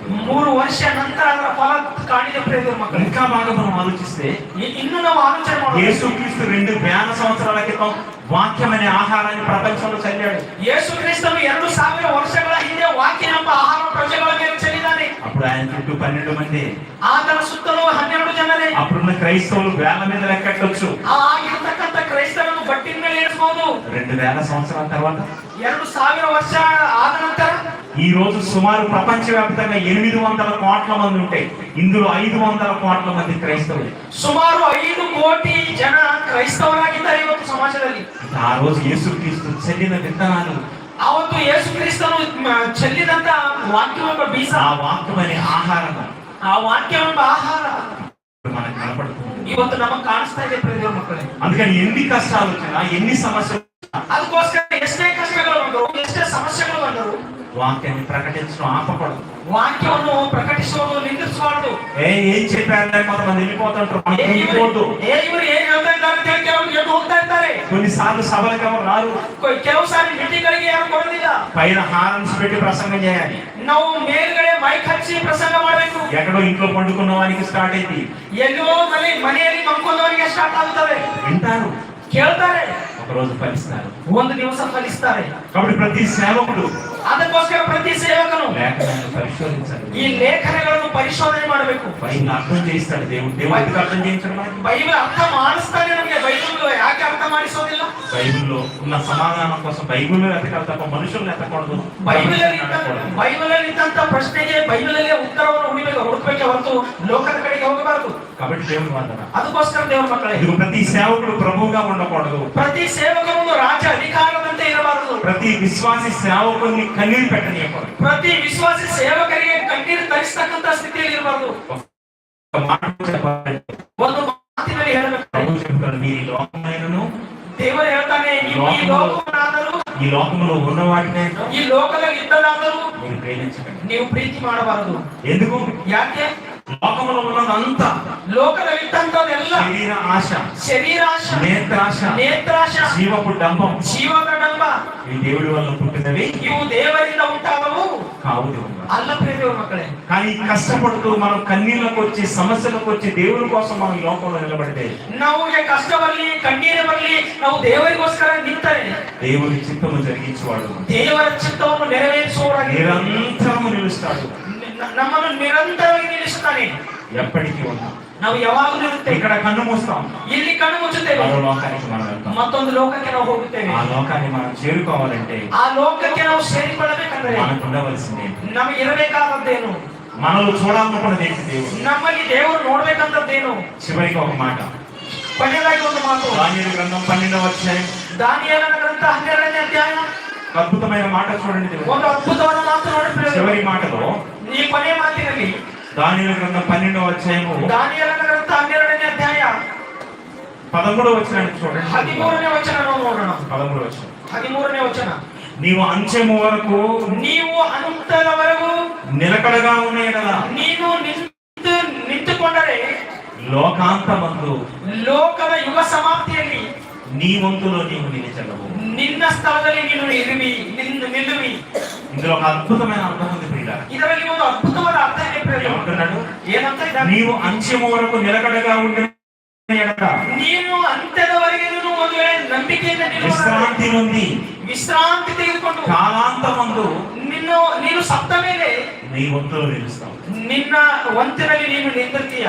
ఒకటి కాలాంతం అంటున్నాడు, ಒಂದು ಕಾಲಾಂತ ಅಂತ ಇದ್ದಾನೆ, నీవు అంచెము వరకు అంటున్నాడు. ನೀನು ಅಂತ್ಯದವರೆಗೆ ಅಂತ ಇದ್ದಾನೆ. ఏంటి అంచెం ఏంటి? కాలాంతం. ಅಂತ್ಯ ಅಂದ್ರೆ ಏನು? ಕಾಲಾಂತ ಅಂದ್ರೆ ಏನು? అంచెం అంటే ಅಂತ್ಯವು ಅಂದ್ರೆ మన చావు దినం, ನಮ್ಮ ಸಾವಿನ ದಿನ. కాలాంతము అంటే ಕಾಲ ಅಂತಂ ಅಂದ್ರೆ యేసుక్రీస్తు రెండవ రాకడ. ಯೇಸುಕ್ರಿಸ್ತನು ಎರಡನೇ ಬರುವಿಕೆ. ಅಂದ್ರೆ మనం చచ్చే క్షణం వరకు మనం జాగ్రత్తగా ఉండాలి. ನಾವು ಸಾಯುವ ಕ್ಷಣದವರೆಗೆ ನಾವು ಜಾಗೃತವಾಗಿರಬೇಕು. జాగ్రత్తగా ఉండటం అంటే పాపము ಒಂದು ದಿವಸ ನಮಗೆ ಸಾವು ಬರುತ್ತದೆ. మనం చచ్చిపోతున్నామని మనకు అర్థమైపోయింది. ಅವತ್ತು ನಾವು ಸಾಯ್ತಾ ಇದ್ದೇವೆ ಎಂಬುದನ್ನು ನಮಗೆ ಅರ್ಥ ಆಗುತ್ತದೆ. మన కళ్ళలో ధైర్యం ఉండాలి. ಅವತ್ತು ಸಾಯುವ ಆ ಒಂದು ಕ್ಷಣದಲ್ಲಿ ನಮ್ಮ ಕಣ್ಣಿನಲ್ಲಿ సంతోషముతో కనుమూయాలి. ನಾವು సంతోಷದಿಂದ ಕಣ್ಣು ಮುಚ್ಚಬೇಕು, ఆనందంతో కనుమూయాలి. ಆನಂದದಿಂದ ಕಣ್ಣು ముಚ್ಚಬೇಕು. ఆ ఆనందం సంతోషం ఎప్పుడు వస్తుందో తెలుసా? ఆ ఆనంద సంతోಷ ಯಾವಾಗ ಬರ್ತದೆ ಗೊತ್ತಾ? దేవుడు అప్పగించిన పని మనం చేసుకుంటే వస్తుంది. ದೇವರು ನಮಗೆ ಒಪ್ಪಿಸಿಕೊಟ್ಟಂತ ಕೆಲಸ ಸರಿಯಾದ ರೀತಿಯಲ್ಲಿ ನಾವು ಮಾಡಿದಾಗ ಬರ್ತದೆ. దేవుని కోసం ఈ దేహాన్ని వాడితే వస్తుంది ఆ సంతోషం. ದೇವರಿಗೋಸ್ಕರ ಈ ದೇಹವನ್ನು ಕೊಟ್ಟರೆ ಬರ್ತದೆ. పిల్లల కోసం కష్టపడుతున్నావు, భార్య కోసం కష్టపడుతున్నావు, కుటుంబం కోసం కష్టపడుతున్నావు, నీ సంపద కోసం కష్టపడుతున్నావు, నిన్ను పుట్టించిన దేవుని కోసం ఏం కష్టపడుతున్నావు? ಮಕ್ಕಳಿಗೋಸ್ಕರ, ಹೆಂಡತಿಗೋಸ್ಕರ, ಕುಟುಂಬಕ್ಕೋಸ್ಕರ ಸಂಪಾದನೆ ಮಾಡ್ತಾ ಇದ್ದಿ. ನಿನ್ನನ್ನು ಸೃಷ್ಟಿ ಮಾಡಿದಂತ ದೇವರಿಗೋಸ್ಕರ ನೀನು ಏನ್ ಕಷ್ಟಪಡ್ತಾ ಇದ್ದೀ ಹೇಳು? నీ కష్టార్జితాన్ని దేవుని కోసం ఖర్చు చేయగలుగుతున్నావు. ಗೊತ್ತಾ? ಆ ಪರಿಶುದ್ಧ ಪುನರುತ್ಥಾನ ಹೊಂದಿಕೊಂಡು ಬರುತ್ತೇವೆ.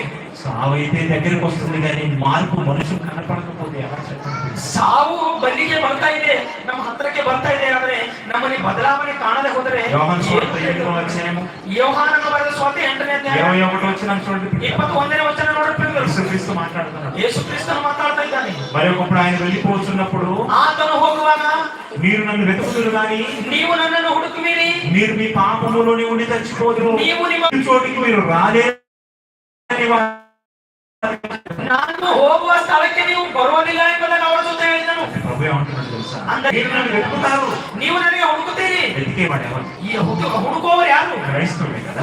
యేసుక్రీస్తుని వెతికేవాడు క్రైస్తవుడే అనుకుంటే, యేసుక్రీస్తును ಹುಡುಕುವವರು ಕ್ರೈಸ್ತರೇ ಅಂದುಕೊಂಡ್ರೆ, మరి వెతికేవాడు యేసుక్రీస్తున్న పరలోకానికి వెళ్ళాలి కదా. ಹುಡುಕುವವನು యేసుక్రీస్తునిರುವಂತ ಲೋಕಕ್ಕೆ ಹೋಗಬೇಕಲ್ಲ. అని ఏమంటున్నాడు ఇక్కడ? ಆದ್ರೆ ಏನಂತ ಇದ್ದಾನೆ? నేను వెళ్ళు చోటికి మీరు రారు, ನಾನು ಹೋಗುವ ಸ್ಥಳಕ್ಕೆ ನೀವು ಬರುವುದಿಲ್ಲ. మళ్ళా కింది మాట చూడండి. ಮತ್ತೆ ಕೆಳಗಿನ ಮಾತಿನ ನೋಡಿ, నేను వెళ్ళు చోటుకు మీరు రాలేరని వారితో చెప్పాను, ನಾನು ಹೋಗುವ ಸ್ಥಳಕ್ಕೆ ನೀವು ಬರುವುದಿಲ್ಲ ಎಂಬುದಾಗಿ ಅವರ ಜೊತೆ ಹೇಳಿದನು. అందుకు యూదులు ಅದಕ್ಕೆ ಯೂದರು, నేను వెళ్ళు చోటికి మీరు రాలేరని ఆయన అంటున్నాడు. ನಾನು ಹೋಗುವ ಸ್ಥಳಕ್ಕೆ ನೀವು ಬರುವುದಿಲ್ಲ ಎಂಬುದಾಗಿ ಅಂತ ಇದ್ದಾನೆ. ఏంటి తనను తానే ఏమైనా చంపుకుంటున్నాడా? ತನ್ನನ್ನು ತಾನೇ ಏನಾದ್ರು ಕೊಲೆ ಮಾಡ್ಕೊಳ್ತಾ ಇದ್ದಾನ? వెటకారపు మాట. ಅವರು పాపములోనే ఉండి మీరు చనిపోదు, ನೀವು ನಿಮ್ಮ ಪಾಪದಲ್ಲಿ ಇದ್ದು ನೀವು ಸಾಯುವಿರಿ. నేను వెళ్ళు చోటుకి మీరు రారు. ನಾನು ಹೋಗುವ ಸ್ಥಳಕ್ಕೆ ನೀವು ಬರುವುದಿಲ್ಲ అంటే ఏమి ఇస్తా? ಯೇಸು ಕ್ರಿಸ್ತನನ್ನು ಒಂದು ಪಕ್ಷದಲ್ಲಿ ಹುಡುಕುತ್ತಾ ಈ ಲೋಕವನ್ನು ಪ್ರೀತಿಸ್ತೀಯಾ? వద్దు దేవుని వల్ల. ಬೇಡ ಪ್ರಿಯ ದೇವರ ಮಕ್ಕಳೇ, మనం చచ్చేటప్పటికి యేసు తప్ప మనకి లోకం మీద ఏది ఆశ ఉండకూడదు. ನಾವು ಸಾಯುವ ಕಾಲದವರೆಗೆ ನಮಗೆ ಇವತ್ತು ನಾವು ಸತ್ತ ತಕ್ಷಣ ಜೀವಿತ ತೆಗೆದುಕೊಂಡು ಹೋಗುವುದಾಗಿದೆಯಾ? ఎన్నో ప్రశ్నలు నాకే వస్తుంటాయి. ಎಷ್ಟೋ ಪ್ರಶ್ನೆ ನಮಗೆ ಬರ್ತಾ ಇರ್ತವೆ ಪ್ರಿಯ ದೇವರ ಮಕ್ಕಳೇ. ఎంత జాగ్రత్తగా ఉండాలో ಎಷ್ಟು ಜಾಗೃತವಾಗಿರಬೇಕು ನೋಡ್ರಿ ಪ್ರಿಯ ಮಕ್ಕಳೇ. శవాలు గుట్టల్లా తేలిపోతున్నాయి లోకంలో చూసారా? ಡೆಡ್ ಬಾಡಿಗಳು ಒಂದು ಬೆಟ್ಟದ ತರ ಕಾಣಿಸ್ತಾ ಇವೆ ಸಮಾಜದಲ್ಲಿ. ఈ రోజు కనపడ్డ వాళ్ళు ఉండట్లే. ಇವತ್ತು ಕಾಣಿಸಿಕೊಂಡವರು ನಾಳೆ ಇರ್ತಾರಿಲ್ಲ. భర్త భార్యకి ಹೋಗಿ ಹೆಂಡತಿ ಅಂತ ಇದ್ದಾಳೆ, ಇದ್ದಾಳೆ ಹೆಣ್ಣುಮಗಳು. కానీ అవతల ఉన్న స్వరము భర్త స్వరము. ಆದ್ರೆ ಆ ಕಡೆಯಿಂದ ಬರ್ತಕ್ಕಂತ ಆ ಸ್ವರ ಆಕೆಯ ಗಂಡನಿಂದ ಬರ್ತದ. అవతల నుంచి ఒక వ్యక్తి మాట్లాడుతున్నాడు, ಆ ಕಡೆಯಿಂದ ಒಬ್ಬ ವ್ಯಕ್ತಿ ಮಾತಾಡ್ತಾ ಇದ್ದಾನೆ. ఎవరమ్మా మీరు అనగానే, ಯಾರಮ್ಮ ನೀವು ಅಂದ ತಕ್ಷಣ మీరెవరండి అంటుంది. ನೀವು ಯಾರು ಅಂತ ಕೇಳ್ತಾ ಇದ್ದಾಳೆ. ఏమ్మా ఈ ఫోన్ కలిగిన ఆయన మీకేమవుతాడు? ಈ ಫೋನ್ ಇದ್ದವನು ನಿಮಗೆ ಏನಾಗ್ತಾನೆ? ఆయన మా ఆయన నుండి ఏమైంది? మా ఆయనకి ఫోన్ పడినట్టు. ಆತನು ನನ್ನ ಗಂಡನು ಆತನಿಗೆ ಏನಾಗಿದೆ, ಆತನಿಗೆ ಫೋನ್ ಕೊಡಿ ಅಂತಾಳೆ. అమ్మా ఈ మార్కెట్ కాడికి వస్తావా కాస్త? ಈ ಮಾರ್ಕೆಟಿಗೆ ಹತ್ರ ನೀವು ಬರ್ತೀಯಾ? ఎందుకంటే ఏమైందండి? ಯಾಕ್ರಿ ಏನಾಗಿದೆ? లేదమ్మా నువ్వు రా అంటే, ಇಲ್ಲಮ್ಮ ನೀವು ಬರ್ಬೇಕಷ್ಟೇ. చెప్పండి ఏమైందని ఏడ్చుకుంటూ పరుగు. ಹೇಳ್ರಿ ಏನಾಗಿದೆ ಅಂತ ಅಳ್ಕೊತಾ ಹೋಗ್ತಾ ಇದ್ದಾಳೆ. పోయేసరికి ಅಲ್ಲಿ ಹೋದ ತಕ್ಷಣ ఏది జరగకూడదు అనుకున్నాం అదే జరిగింది. ಏನ್ ಆಗ್ಬಾರ್ದು ಎಂಬುದಾಗಿ ಅಂದುಕೊಳ್ತೇವೋ ಅದೇ ಆಗಿದೆ. వెనకాల నుంచి DCM యాక్సిడెంట్ చేసి ಹಿಂದುಗಡೆಯಿಂದ ಬಂದು ಒಂದು ಡಿಶಮ ಆತನನ್ನು ಗುದ್ದು ಹಾಕಿ ಬಿಟ್ಟಿದೆ. చచ్చిపోయాడు. ಆತನು ಸತ್ತೋಗಿದ್ದಾನೆ. భార్య భర్త శవం మీద పడి ఏడుస్తుంది. ಆ ಒಂದು ಹೆಂಡತಿ ಗಂಡನ ಒಂದು ಡೆಡ್ ಬಾಡಿ ಮೇಲೆ ಬಿದ್ದೋಗ್ತಾ ಇದ್ದಾಳೆ. కూరగాయల కోసం వచ్చావు కదండి, ತರಕಾರಿ ತರೋದಕ್ಕೋಸ್ಕರ ಬಂದಿದೆಯಲ್ಲ, ನೀನು వచ్చిన తర్వాత టిఫిన్ తింటానన్నావు కదా, ನೀನು ಬಂದ ತಕ್ಷಣ ನೀನು ನಾಷ್ಟ ಮಾಡ್ತಾ ಅಂತ ಹೇಳಿದ್ದೀಯಲ್ಲ, మమ్మల్ని విడిచిపెట్టి వెళ్ళిపోయావు. ನಮ್ಮನ್ನು ಬಿಟ್ಟು ಹೋಗಿದೀಯಾ? జీవితం ఎంత చిన్నదో చూడండి. ಜೀವಿತ ಎಷ್ಟು ಚಿಕ್ಕದು ನೋಡಿ ಪ್ರಿಯದವರು, ಎಷ್ಟು ಚಿಕ್ಕದು ನೋಡಿ ಪ್ರಿಯದವರು ಮಕ್ಕಳೇ. సావులు మన కళ్ళ ముందు కనపడుతున్నప్పుడు ಸಾವು ನಮ್ಮ ಕಣ್ಣ ಮುಂದೆ ಕಾಣಿಸುವಾಗ అడుగులను మనం సరి చేసుకోవాలి. ನಮ್ಮ ಜೀವಿತಗಳನ್ನು ನಾವು ಸರಿಪಡಿಸಿಕೊಳ್ಳೋಣ. ఏమీ లేదు ఈ లోకంలో. ಏನೂ ಇಲ್ಲ ಈ ಲೋಕದಲ್ಲಿ. నీవు కట్టుకున్న బంగ్లాను విడిచిపెట్టాలి, ನೀನು ಕಟ್ಟಿಕೊಂಡಂತ ಈ ಬಿಲ್ಡಿಂಗ್ ಅನ್ನು ಬಿಟ್ಟು ಬಿಡಬೇಕು, నీ పిల్లల్ని విడిచిపెట్టాలి, ನಿನ್ನ ಮಕ್ಕಳನ್ನು ಬಿಟ್ಟು నీ ಬಿಡಬೇಕು, మోటార్ సైకిల్ విడిచిపెట్టాలి, ನಿನಗಿರ್ತಕ್ಕಂಥ ಕಾರು ಬಂಗ್ಲೆ ಎಲ್ಲ ಬಿಟ್ಟು ಬಿಡಬೇಕು, నీవు అన్ని సంపాదించిన అన్ని విడిచిపెట్టాలి. ನೀನು ಸಂಪಾದನೆ ಮಾಡಿದ ಪ್ರತಿ ಒಂದು ಬಿಟ್ಟು ಹೋಗ್ಬೇಕು. నువ్వు మాత్రం సమాధిలోనికి వెళ్ళి ನೀನು ಮಾತ್ರ ಸಮಾಧಿಯಾಗಿ ಹೋಗ್ಬೇಕು. దేనికోసం ప్రయాసపడుతున్నావు? ಯಾದಕ್ಕೋಸ್ಕರ ಪ್ರಯಾಸ ಪಡಿತಾ ಇದ್ದಿ?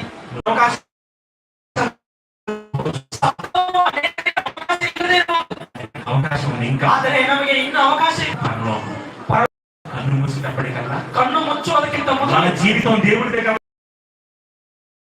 ತೆರೆದ ಪುಸ್ತಕದಂತೆ ಇರಬೇಕು. మత్సలేని ఒక తెల్ల కాగితంలా ఉండాలి. ಮಚ್ಚೆ ಇಲ್ಲದಂತ ಒಂದು ಬಿಳಿ ಒಂದು ಪೇಪರ್ ತರ ಇರಬೇಕು. అదే పరిశుద్ధత, చిహ్నము దేవుడు. ಅದೇ ಒಂದು ಪರಿಶುದ್ಧತೆಗೆ ಸಾದೃಶ್ಯ ప్రభు అంటున్నాడు, ದೇವರು ಹೇಳ್ತಾ ಇದ್ದಾನೆ, నేను వెళ్ళి చోటు నమ్ముకుందా ಕಟ್ಟಿಕೊಳ್ಳುವ దేవుడు దేవుడు అని బతుకు. ದೇವರು ದೇವರು ಎಂಬುದಾಗಿ ಬದುಕು. ఒకరోజు జీవితం, ಒಂದು ದಿವಸ ಜೀವಿತ ಆಗುವುದು, ఒకరోజు సావు మన కళ్ళ ముందు కనపడుతుంది. ಒಂದು ದಿವಸ ಸಾವು ನಮ್ಮ ಕಣ್ಣು సంతోషంతో కన్ను మూయాలి. ಅವಾಗ ಸಂತೋಷದಿಂದ కన్ను మూయాలి. నీ చావాలని కోరిక రావాలి నీలో. ನಾನು ಕಣ್ಣು ಮುಚ್ಚಬೇಕು, ನನ್ನ ಸಾಯಬೇಕು ಎಂಬ ಕೋರಿಕೆ ಬರಬೇಕು ನಮ್ಮಲ್ಲಿ. ఎందుకో తెలుసా? ಯಾಕೆ ಗೊತ್ತಾ? మరుక్షణమే విశ్రాంతిలో పరదేశం వెళ్ళిపోతాం. మరుక్షణమే నేను విశ్రాంతి. సంవత్సరాలు పరిచయం చేశాడు. ಕೆಲವು ಹೋಗಿದ್ದಾನೆ.